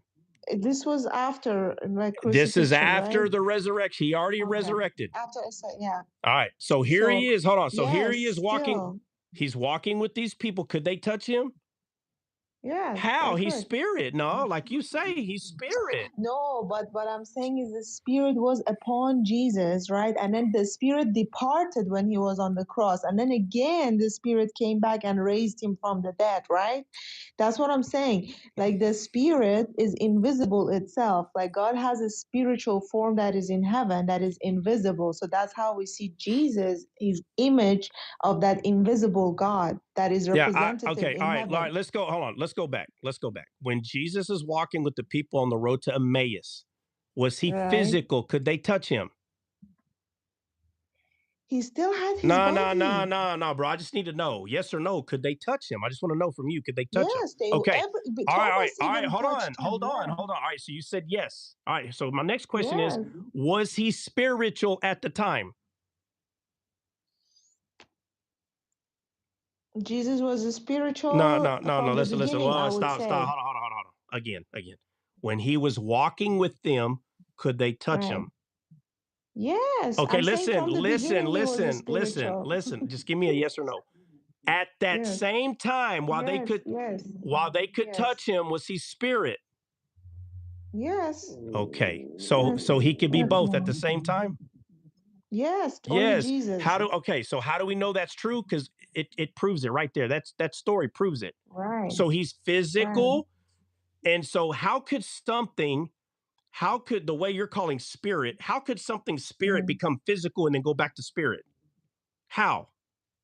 Dwelling because it was upon, it was dwelling, indwelling. No, it has nothing to do with the indwelling. It's because it's the misunderstanding here is something cannot be spiritual and physical at the same time. It's not true. Cannot? No, no, I'm saying people in this world that claim they read the Bible, they're converts.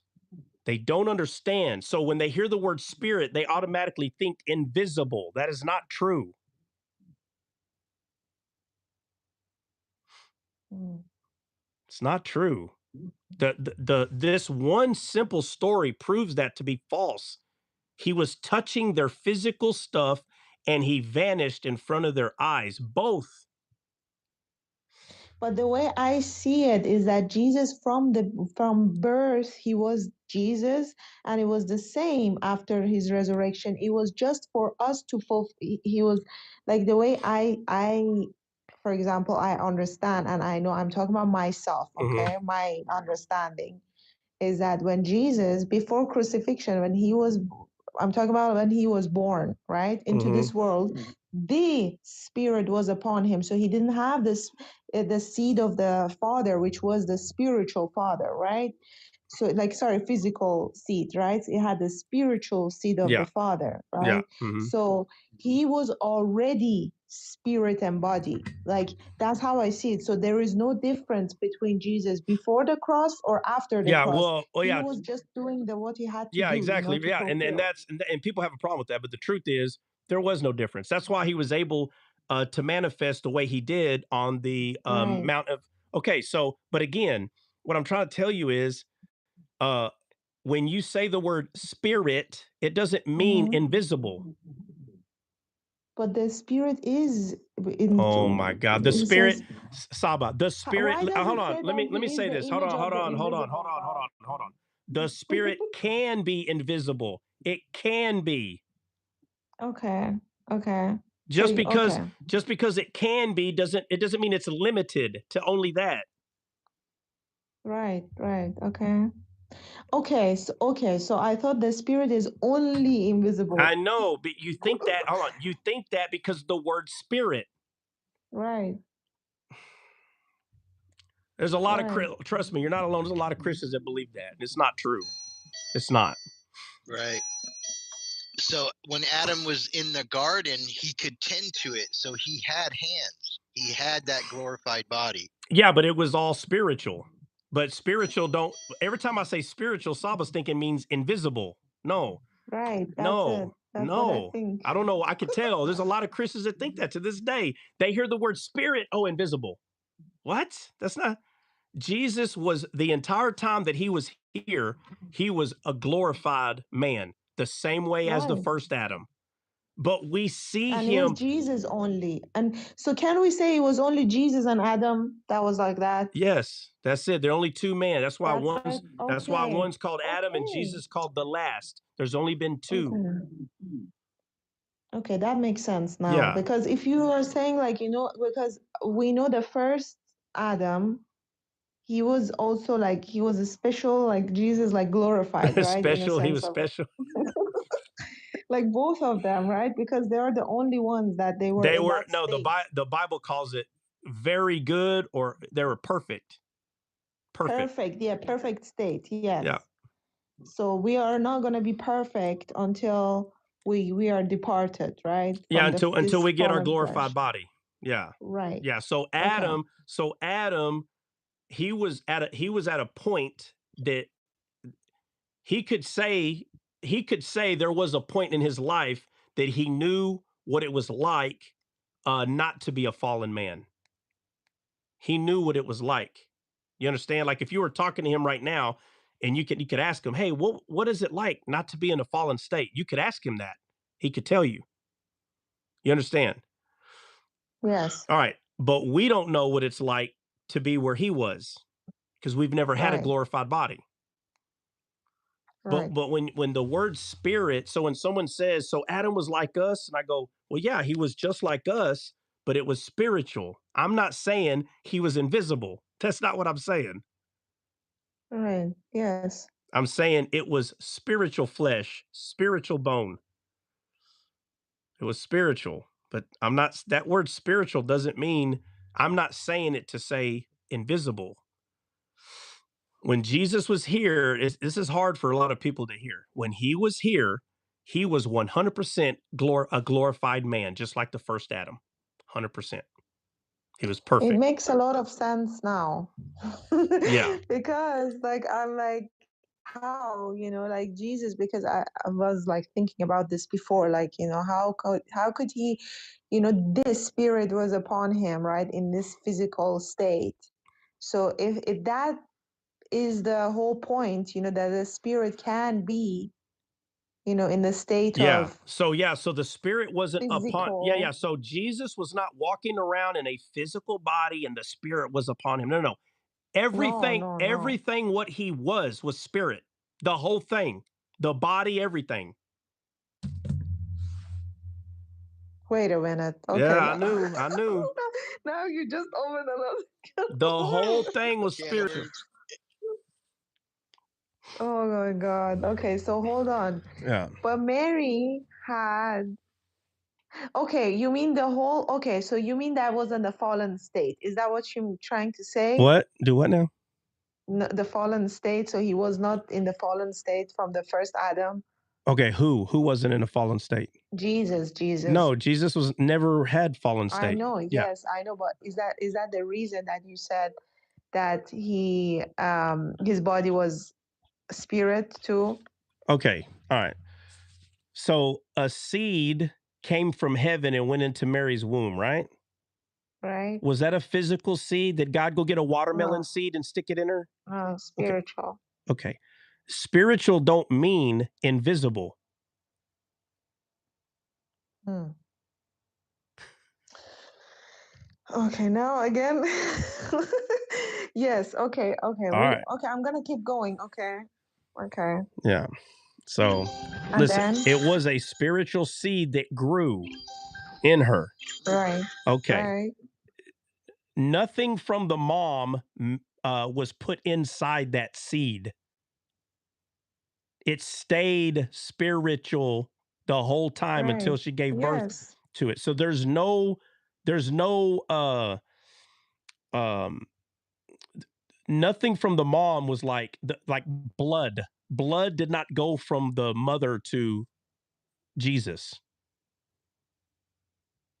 So he didn't take the DNA of Mary, the genetics, like the No. chromosomes of the. There's no fallen. There's nothing fallen inside of him. Wow. Like that just brought, like, honestly, it went. That's why he's called the last Adam. He's just like Adam. That Hold on a spiritual second. became a Hold on, physical. Kimberly, would you say nothing from the dad? Well, everything is from the dad, from the father. Everything is from the dad. His dad is the father. So nothing from a physical dad, if that's what you mean. So a man did not put physical seed in Mary. No man. Joseph is not the father. No, Joseph is not the biological father of Jesus. No, the seed came from heaven. The Bible makes that very clear. You can call Joseph his father in the sense of the position that he held. You understand? The title. In real life, we would call him the father. Like that's his dad. I don't care if you want to call it stepdad or but right, yeah, but the seed all the way in the book of Genesis, it talks about a seed. Women don't have seed. I don't know why people keep saying it's her seed, it's her. Women don't have seed. When the Bible is saying that her seed, it's talking about the one she's going to be carrying, not the one that's coming from her. It's so weird when people do that. Yeah, Joseph step pappy. Yeah, absolutely. Yeah. So the seed that is spoken about in Genesis, that spiritual seed was put in Mary's womb. Now someone show me how Mary has anything to do with that seed. Because remember, the woman's womb is considered a ground, a soil, right? Yeah, You have barren women in the Bible. They can't have babies. They're barren, right? right, right, So Mary cannot produce a spiritual child because she's barren to do that. She can't do that. She's barren. She can have a physical kid, right? seed only comes from the father. No, I know, but listen, I'm saying in real life, Right. watch, in real life, if someone doesn't have God in them, can they make spiritual disciples if they don't have God? No, No. no, But you can have physical kids with the woman, right? right, All right. So Mary cannot have spiritual kids. That's what I'm right. saying. She's barren. That is considered barren. And that's why it's a miraculous Yes, because birth. she is the Let dry me ask you a ground. question, Trap. Go ahead, Dre. Did Jesus have an umbilical cord? It's a question I ask myself. I don't ask people a lot of this. Yeah. But did he have an umbilical cord? Yeah, he had umbilical cord because he ate. Yeah, he ate. It's funny. The reason I brought that up is because when I was a teenager, I went like through this whole thing with Jesus, like and the umbilical cord and him being born, and I found out two things in my studies. Number one, which I posted a video of this recently because somebody actually did an excellent video. Number one, the placenta is actually created by the father's sperm. It's not created by the mother. Because people will say if Jesus was God, then Mary's blood would have touched with his blood because of the umbilical cord or whatever the case may be. But if you go study this scientifically, which is incredible, by the way, there's actually like a little ring in the umbilical cord that prevents the blood of the mother and the blood of the child to ever touch. Yeah. Because if they ever do touch, the mother would automatically destroy the child because it would be a foreign object inside of her womb. Number one. Number two, the placenta is also created by the father. So she didn't even have a part to do with the placenta. The placenta is created by the father. You can look at this scientifically speaking. Yeah. That is the importance of the man's sperm. It's really Yeah, amazing. all this stuff that you're talking about was, matter of fact, it was the Jews that figured this out. Do you know that? I don't know. I just saw some medical documentation. Yeah, no. So during World War II, I think they were trying to figure out how they can send blood. They were trying to figure this out. How can we send blood overseas so people don't bleed to death? It's literally like a very high percentage of people why they become unalived at war is because the loss of blood. It's true.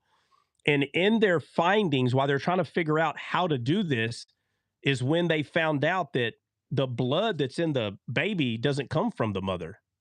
And then the whole placenta thing, all that stuff is in this study. None of this comes from the mother.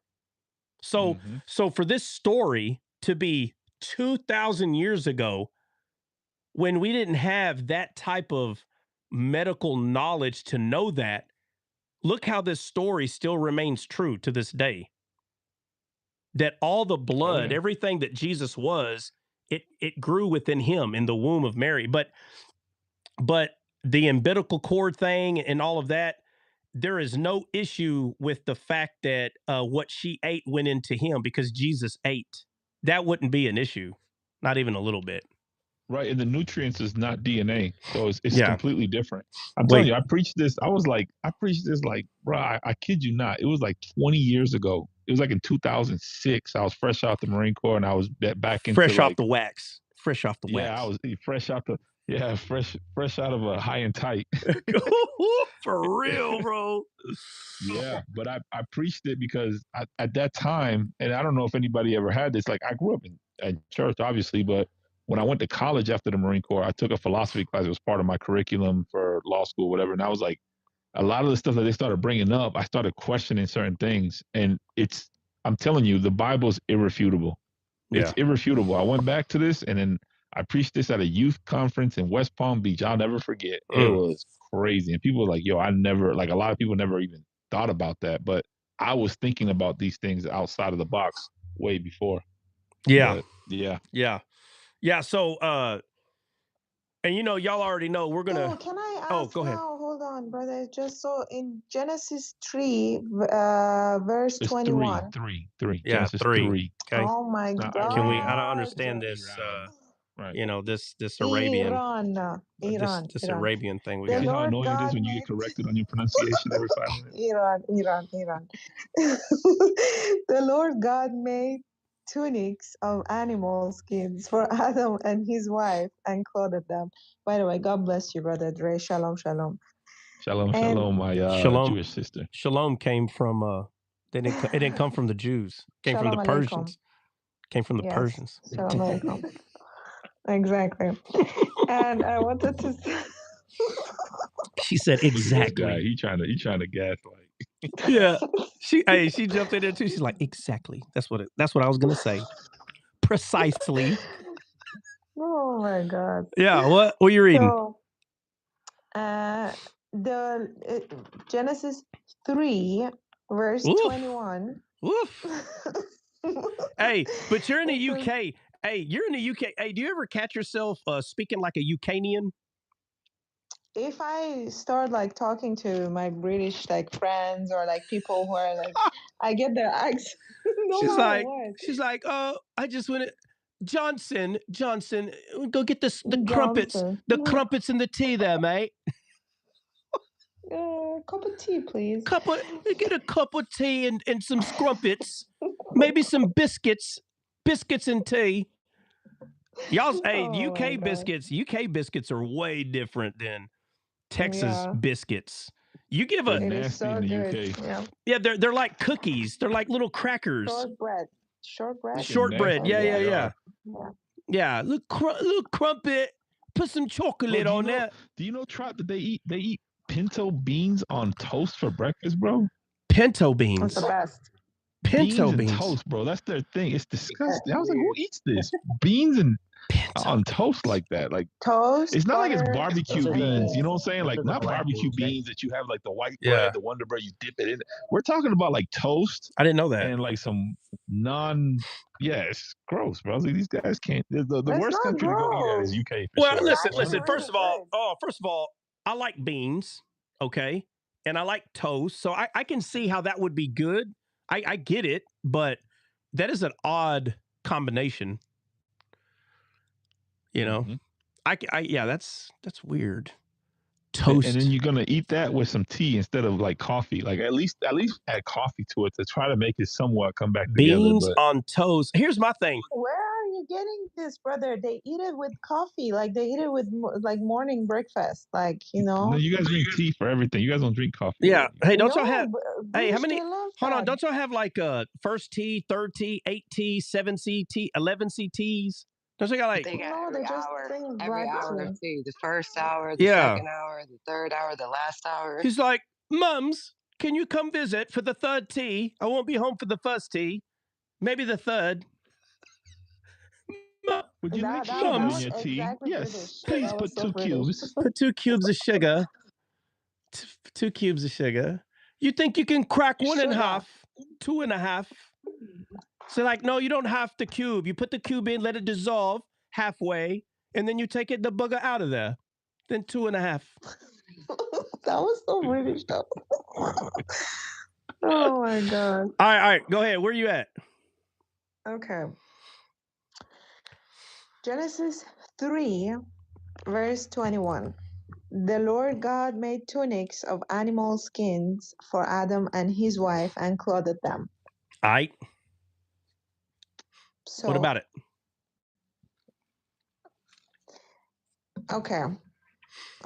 He just told me what that means. Literally, it means that he covered them. Okay? Oh, what about it? Why are you reading like, it? Have I been with you so long? So Okay, sorry, my bad. I thought that was a skin that God gave them, but no, he just confirmed. He said no, that was me covering them after the fall. After pretty the fall. much. Yeah. Right. Mm-hmm. Yes. So. Yeah, which Yeah. that is showing God's grace. That's what he does, right? A fallen man has to be covered by God, right? Right. So they were Yes. so they my were bad. covered. Okay. They were covered. Okay. Yep. Well, that was interesting, brother. Thank you for that. Yeah. So I now genuinely thought when you hear me say in the spirit, I'm not saying invisible. That's not what I'm saying. Right. That's not what I'm saying. In the spirit don't mean that. So when people bring that up though, and they go, and Jesus is like, look, I'm not a ghost. I'm right here. And he's talking about, I'm not invisible. You're not just seeing things. I'm really here. But he's still in the spirit. Period. He was from the beginning. From the beginning. The entire Right. time. The entire time. But the only way that you can understand that is when you understand that he's the last Adam. That right there just clarifies, it makes it so easy for me anyway. That he was just like Adam, tangible, but not in a fallen state. It's not a fallen state. Because only God could take our dominion back. So he came in the likeness of a man. Yeah, in like, the form, in the form, yeah. In the Yeah, so form. that was the whole point. I understand but of in that. the form of man is talking about in the form of the first Adam, not fallen man. In the form of the first Adam. So when Jesus came, I know. That's why I got to say it that way. Oh my God. So people keep picturing us, and they're like, he came like us. No, bro. No. It's talking about man in the sense of perfect man. That would be the first Adam. Right. Not like us. We are man, but we're fallen man. That is not the same thing as the first Adam. Absolutely not. Like Brother Trut is like this, like he's Huh? he says like he throws the nugget, but he throws it like really fast. He's like, oh, and then not the fallen man. And then I'm like, well, because sometimes I forget to keep going further. So when I say, yeah, he came like a man, not the fallen man. Right. Not the fallen man. I thought it came like a man in general. Yeah. So okay. Like so in the beginning, what was a man? In the beginning, what was a man? Adam. Okay. So that's how he came. He came like that. Not like us. Right. Now I know what I didn't know. Now I know. Now I know what I didn't know. Oh my God. Yeah, but it's here a little, there a little, here a little, there a little. This there a little was after 2 years, and there a little. Man, hey, some of this stuff takes longer than 2 years, man. Like, I'm just being honest. It's a lot. But wow, that was good, brother. Thank you so much. Like, honestly, because that makes a lot of sense now. The spirit, because I was laser focused on spirit is invisible. Yeah, because I know. It says that he is the image of the invisible. Yeah. But and okay, now the Father, that part is invisible and will remain invisible to the flesh. Right. Period. Right. The spiritual image still is there, but it can be visible it too. Can, right? Yeah, it can be visible. Yeah, but if the Father would have shown himself to fallen men, they would have died. Period. Right. Period. Right. Yeah. So The spiritual. yes. The spiritual. Yeah. The invisible spiritual. The invisible, if yes. that thing would have been shown to mankind, yes, they would have died. So, like when you hear the voice of God and it says it sounds like a trumpet, remember in the Old Testament? Right. Okay, so let's be honest. Does God's voice really sound like a trumpet? Like if we're talking to him, do you think when he's talking back, it's like you think that's No, no, of but course that's what not. they heard. That's what they heard. Their fallen man mind, that's what they heard. How come when Moses is conversating, how come that's not what he's hearing? How come he can hear what he's saying? You understand? Because he was not a fallen man. No, not because he was a fallen man, it's because by faith he could hear what he was saying. By faith. These people did not know how to Right, operate. because he was saved. The point is though, so like let's say we're looking at Moses and we're looking at all the people. All the people heard a trumpet and it made them afraid. But Moses could understand what he was saying. So now, just like you said, people will be tempted to say, oh, okay, well then Moses wasn't fallen and they were. No, they were all fallen, but everything is by faith. In the Old Testament, everything was by faith. Right. So on this side of the cross, it's through faith, but on that side, it was by faith. So by faith, Abraham understood God. By faith, so these people were not using faith. They were trying to use the flesh, and the flesh does not understand God, not even a little We're bit. talking about the Moses' disciples. Moses does, yeah, his body. Yeah. Right. Yep. Yep. All right. Where we at? I think we're at and remember all these little side notes, like all this side stuff we're doing is still important. Still important.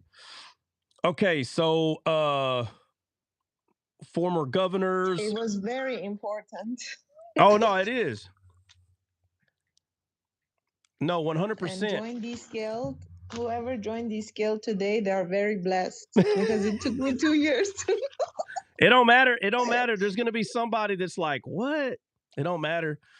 It's different for everybody. And I forget to say this every day, but guys, if y'all have not heard descaled music, go to your favorite music platform. And I'm telling you, I get messages every day. And what's weird is the favorite song changes every week for some people. I don't know why. I don't know. It changes every week. But some of the music will make you think, man. And I want to say, where's CJ at? CJ, when's the new song come out? Tomorrow?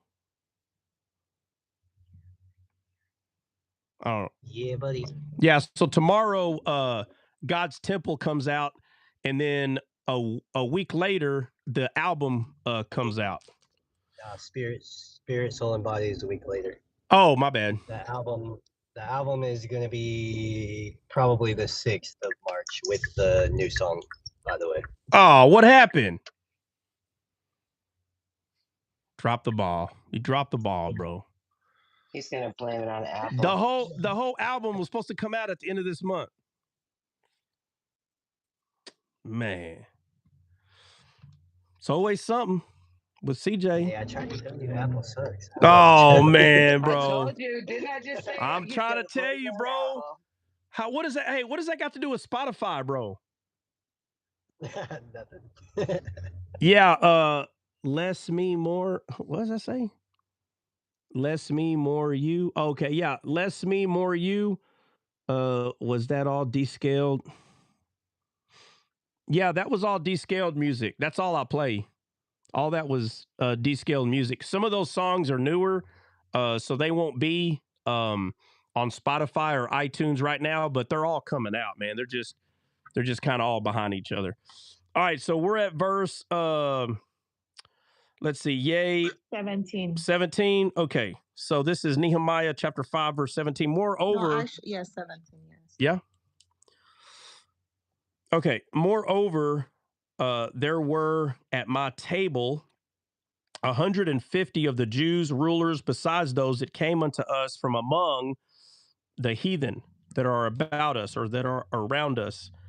Now that which was prepared for me daily was 1 ox, 6 choice sheep, Also, fowls were prepared for me, and once in 10 days, store of all sorts of wine.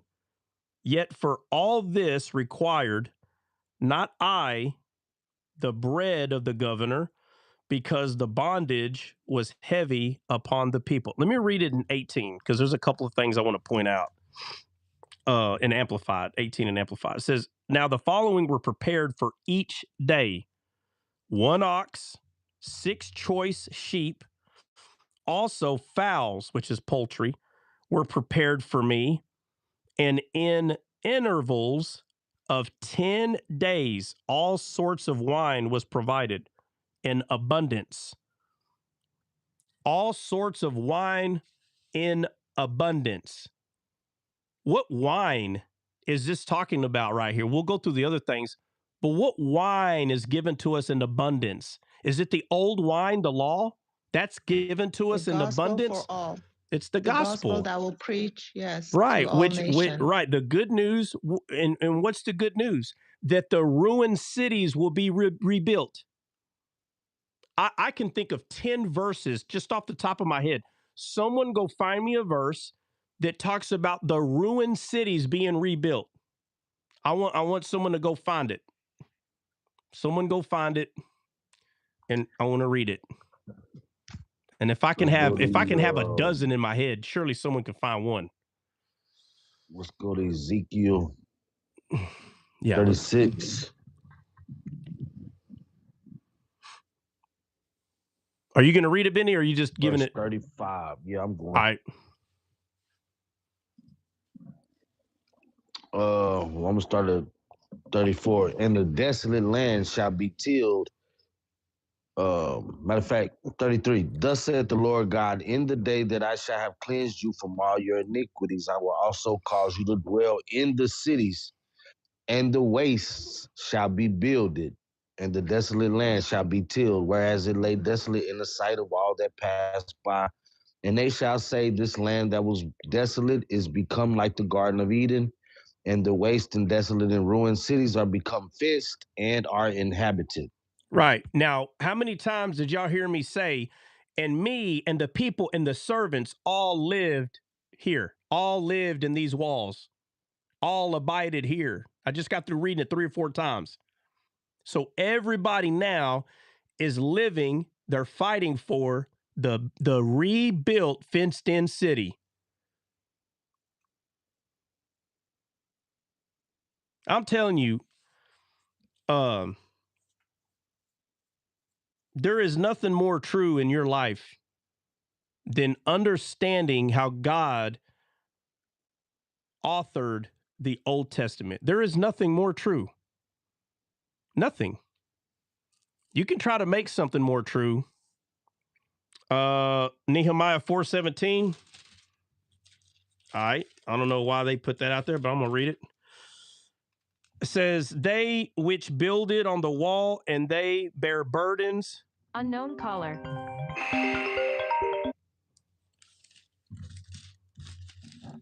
They which builded the wall and they bear burdens with those that laid it, every one with one of his hands wrought in the work, and with the other hand held a weapon.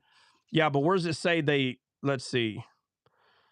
They were behind the wall, for the builders of every had a sword girded, a trumpet. Also the nobles, look at, it's naming all the people right here. The nobles and the rulers, the rest of the people, the work is great, large. We separated upon the wall, far from another, into place. Therefore, they hear a sound of the trumpet, and God will fight for us. So we labored in the work, and half of them held the spears. Likewise, at the same time, let's see, and the people let everyone and the servant right here, 22. So it's Nehemiah 4:20. This is one of them. It says it a few times. Likewise, at the same time said I unto the people, let every one with his servant lodge within Jerusalem, that in the night that they may be a guard to us, which is going along with what Benny just read. Benny, start over where you were at and read. I'm sorry. Yeah, you all right. Ezekiel 36, 33.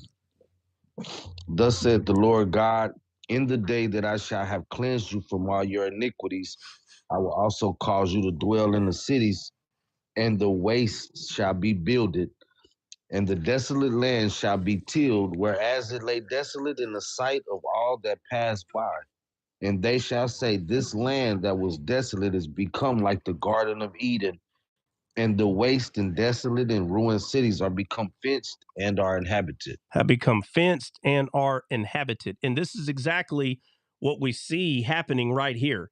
They're becoming fenced, they're building up the wall, and everyone that is part of this program, okay, I'm talking about the physical thing that's happening here, it makes sure to say it the exact same way that they were, which the way it's worded here in 4.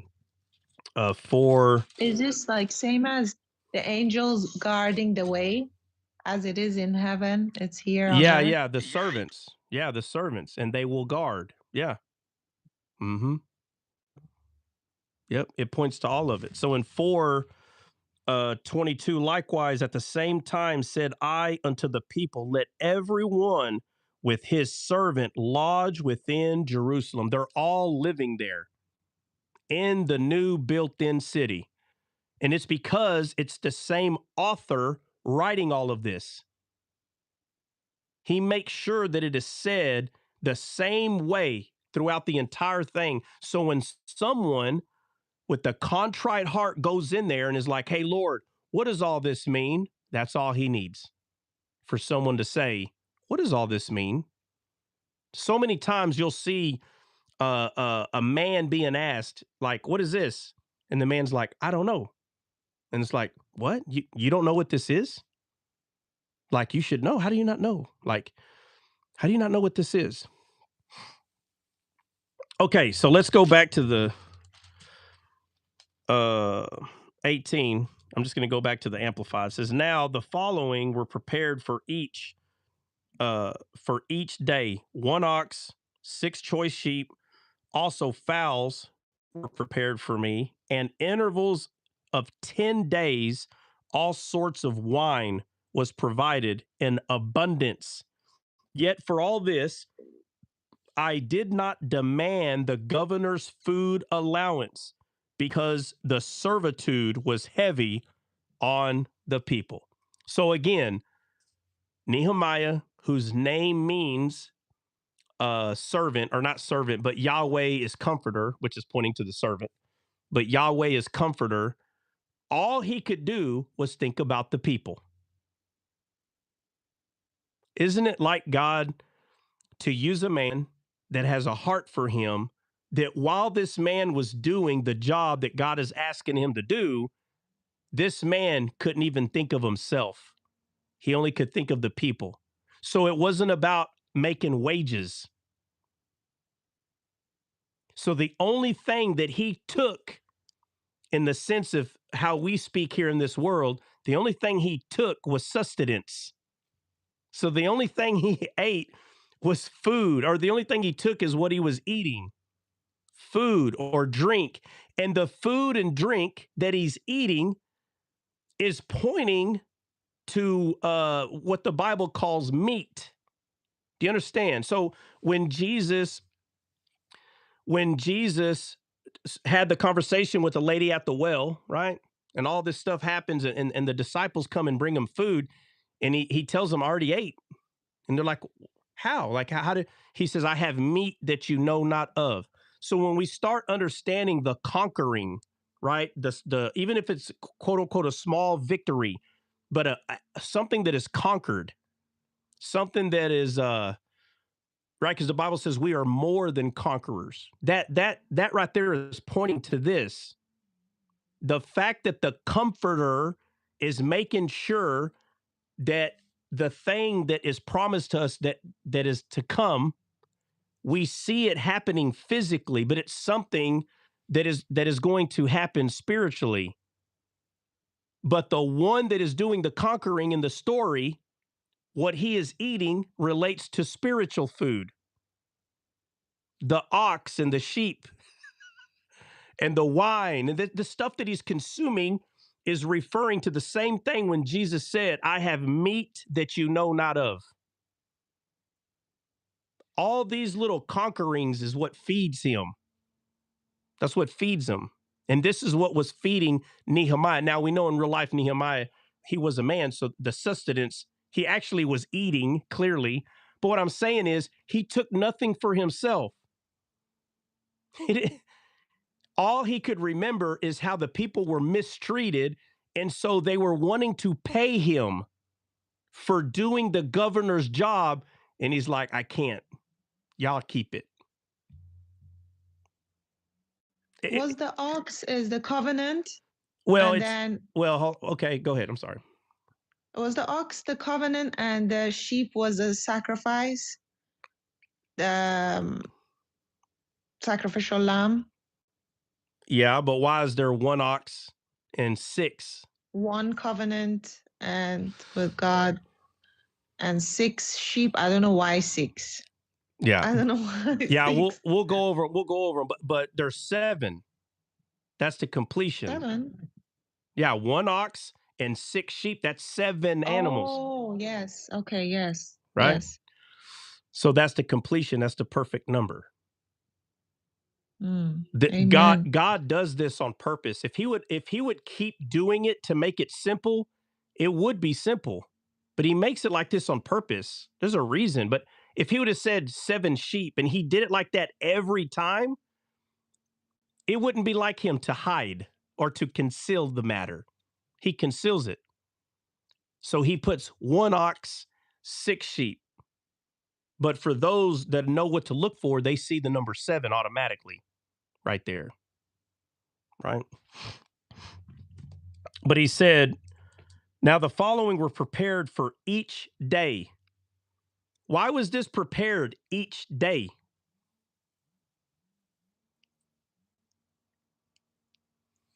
Because today is the day. Yeah, today for is salvation. the day. Right. Today is the day. Today is the day. Every day, today is the day. Every day, today is the day. So people that ask this dumb question, are you saved already? Are you saved already? Because what they're going to is how they're going to go to where the Bible talks about those who endure to the end. Well, when you understand what endure to the end means, then you won't be using it like that. Enduring to the end is not talking about stop sinning. What does endure to the end mean?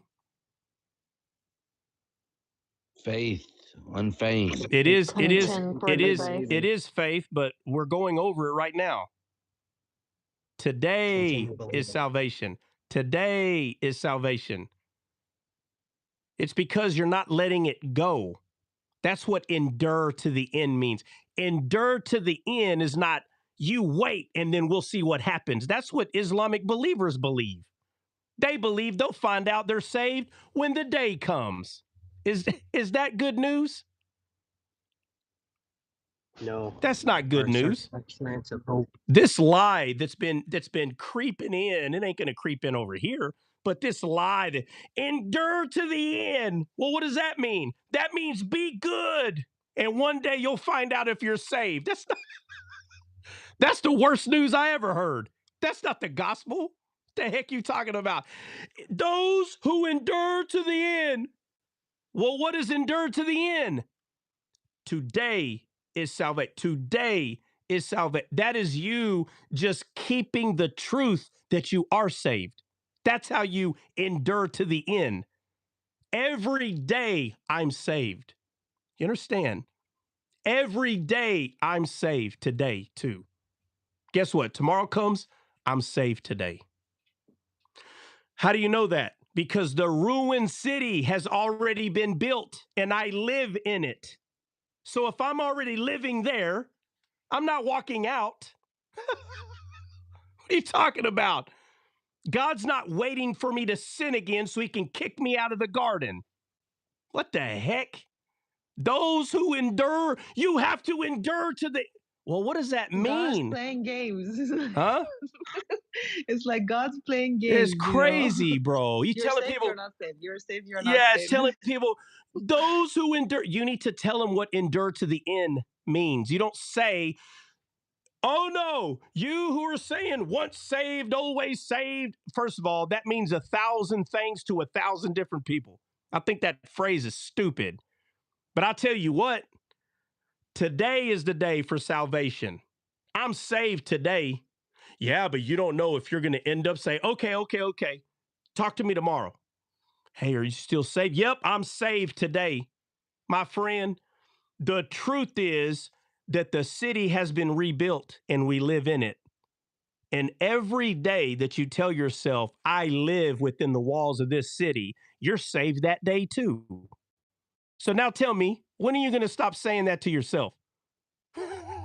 Somebody tell, what day are you? You know what? I just don't feel like I'm in the city today. Well, shame on you. I guess you didn't endure to the end. Guys, enduring to the end is simple. It's acknowledging that you live within the walls. That's enduring to the end. You've already acknowledged it. Now, if you decide, I no longer want to live in the wall anymore, then that's between you and God. Whether you endure to the end, that's between you and God. But to tell someone that you're not saved, you know who's saved? Those who endure to the end. Them. Well, who is that? It's showing us right here, bro. It's showing us right here. It says, now the following were prepared for each day, bro. How come when the manna was given, how come they couldn't take some for the next day? Huh? Because every day was given a new manna. Come on, bro. New How many heavenly times? dough. How many times do we have to see this so you understand that it's up to you? Faith to faith to faith, meaning faith today, faith tomorrow. That is enduring to the end. That's what that's talking about. It's not just talking about sin. Oh, you sin, you didn't endure to the end. No, that's not what that's talking about. The answers are in the Old Testament. Enduring to the next day, from bread to bread, from faith to faith. Now the following were prepared for each day. The number 7. 1 ox, 6 sheep, 7. Choice sheep, also fowls, wine of abundance. Yet for all this, I did not demand the government's food allowance because the servitude was heavy on the people. So he's not a taker, he's a giver. He says, remember me, oh my God, for good according to all I have done for this people. Remember me, Lord, for all the good that I've done for these people. And the guy's name just happens to be Yahweh is Comforter. So who do you think God is remembering did good for the people? Huh? His servants, his children. No, his self. Him. Himself. Oh, right, yes. Him. It's him that did. Who put it on Nehemiah's heart to do this? Who? God. So who did it? The Spirit. God. The answer is God. God did it. God, yes, God. God did it. God did it. That's who did it. Because all this is pointing to who was going to do it. All of this is referring to us being rebuilt. That's what it's talking about. We are the house, the temple. We are the garden, right? The vineyard that's in your heart. You're it. We were rebuilt by him. He did it. Yahweh is comforter. Nehemiah rebuilt us. Judah, Yad, the Jew, Israel. We were rebuilt. All this was for us today. It's already happened. So let's not get caught up in the compartmentalized story of Nehemiah learning how to make concrete so he can slap bricks together. Look, in real life, is that what really happened? Yep. in real life, this happened. But that's what makes the story even more glorious, because this story 100% actually happened, but it was pointing to something that was going to happen, which is inside of us, right? What Benny just read. Wow, man, that place of ruins looks like the Garden of Eden, because we are the Garden of Eden. That's why it looks like it. That's why it looks like it, because you're it. You are the greatest thing that God's ever made. Now, when you start believing that, then you'll start making disciples, because you'll understand. You'll understand. Now, by the way, all this is pointing to us being the temple. And I'm telling you, if you have not heard Descaled song, God's Temple, it's coming out. It comes out tomorrow. You definitely need to check that song out. Okay. I've played it a few times on here, but you really got to listen to it. I mean, you really do. Slow down and listen to the song. It's freaking amazing. Because it's talking about the physical temple, right? That way everybody can understand what's being talked about. But spiritually, it's referring to us, is what that's talking about. I don't know. I don't know what they're talking about. We need lyrics printout. Yeah, I know, man. CJ dropping the ball, man. All the songs are there, no lyrics. No, the lyrics are automatically printed out on Apple. Too bad you don't have Apple, Big Net. You can print and I second that with Dre. Yes, I read it with all the lyrics the other day. Hey, hold on, Dre. You can watch Apple. Dre, you iTunes. can Dre, you can print out the lyrics to the songs on Apple? No, it puts it there. I didn't know that. Yeah. How do you get it? That's why they take so long. How do you get it, Dre? What do I got to hit to get the lyrics to show up? Or somebody tell me.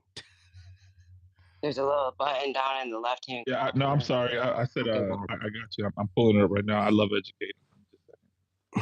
He loves. I think there should be an option when you upload the music that you want the lyrics, because not all the musics have lyrics. You see that? Hold on, Dre. Let me put you on the big screen, bro. Yeah, we do that. Yeah, but okay, you're not showing me how. You're not showing me how they got there. You're not showing me how they showed up on your screen. Go up a little bit. Hold on. So you go to this. It's in the bottom left. Click the song. Bottom left corner. Thing right there. You see that? Mm-hmm. There it is. Oof. Oh, that's all you gotta do is click that. Easy. I didn't even know. Super easy. Watch this. Let there be lyrics. Dang. Two or more touch and agree. It is so. If two or three more. Yeah. Huh. Giving grace say for the low price of 99 cents. Hold on, we got to pay for that. Hold on a second, man. Yeah, guys, Apple is not free like Spotify, so I don't want anyone to think that I'm telling you to go out there. I'm not advocating for buying. You don't have to buy descaled music. If you got to go to Pandora or Spotify, it's free, man. You can just type in descaled and the music's going to pop up. And Apple has not sponsored the Descaled podcast as of right now. So when they do, yeah, when they do, then we'll tell you to go to Apple. Yeah, we'll tell you to go to Apple. Yeah, and then CJ's gonna be pulling his hair out. He's like, "Why are you using Apple? Apple monster, hate Apple." That's CJ. He can't stand. He can't stand. Not true. I have a Mac. Yeah, you know what? I think you got that for Christmas, and you're like, "Dang it, I got it." It's funny because Trent just finished saying we're his garden, and we're the apple of God's eye. We're the apple of his eye.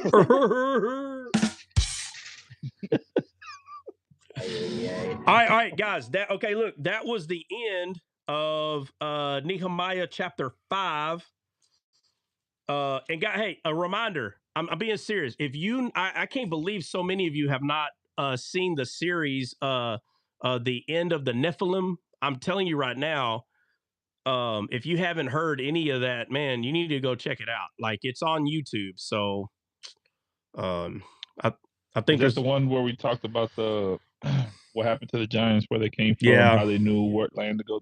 That wasn't even a series. That was one day, and it was good. It was one. Was it really? I didn't do that in a series, bro. That That was one day I remember because Dom was here, Catholic Dom. I don't know if he passed boot camp, but Catholic Dom was here at the time. Really? What does the picture look like? Can somebody find it real quick? Can somebody go find the end of the Nephilim or end of the Nephilim? And what's the picture if there is one? I don't, or if Alex is here, if Alex I remembers. think you have a picture of Hulk. The Hulk, the Incredible Hulk. Hulk that used to come to D-Scale. Oh, the one that used to come to D-Scale. he still does, bro. Oh, really? I haven't seen him in a while. Yeah, no, he still does. Nobody found it I see them on the dating lives. Oh yeah. Oh yeah. I think I did see him on some dating live one time. I don't know. I was just teasing. No, I think I did though. I think I did one time see him on. He was hooking up with some girl, I think, or something. Oh my Lord! They probably went to go have. It says the end of the Nephilim, unveiling biblical truth between light. That was 10 months ago. I don't see a picture. There's no picture. It's just you. It's just you, bro. Is it a live or is it a video? Streamed, so it's alive, and It's it's a alive? picture of you with a bald face.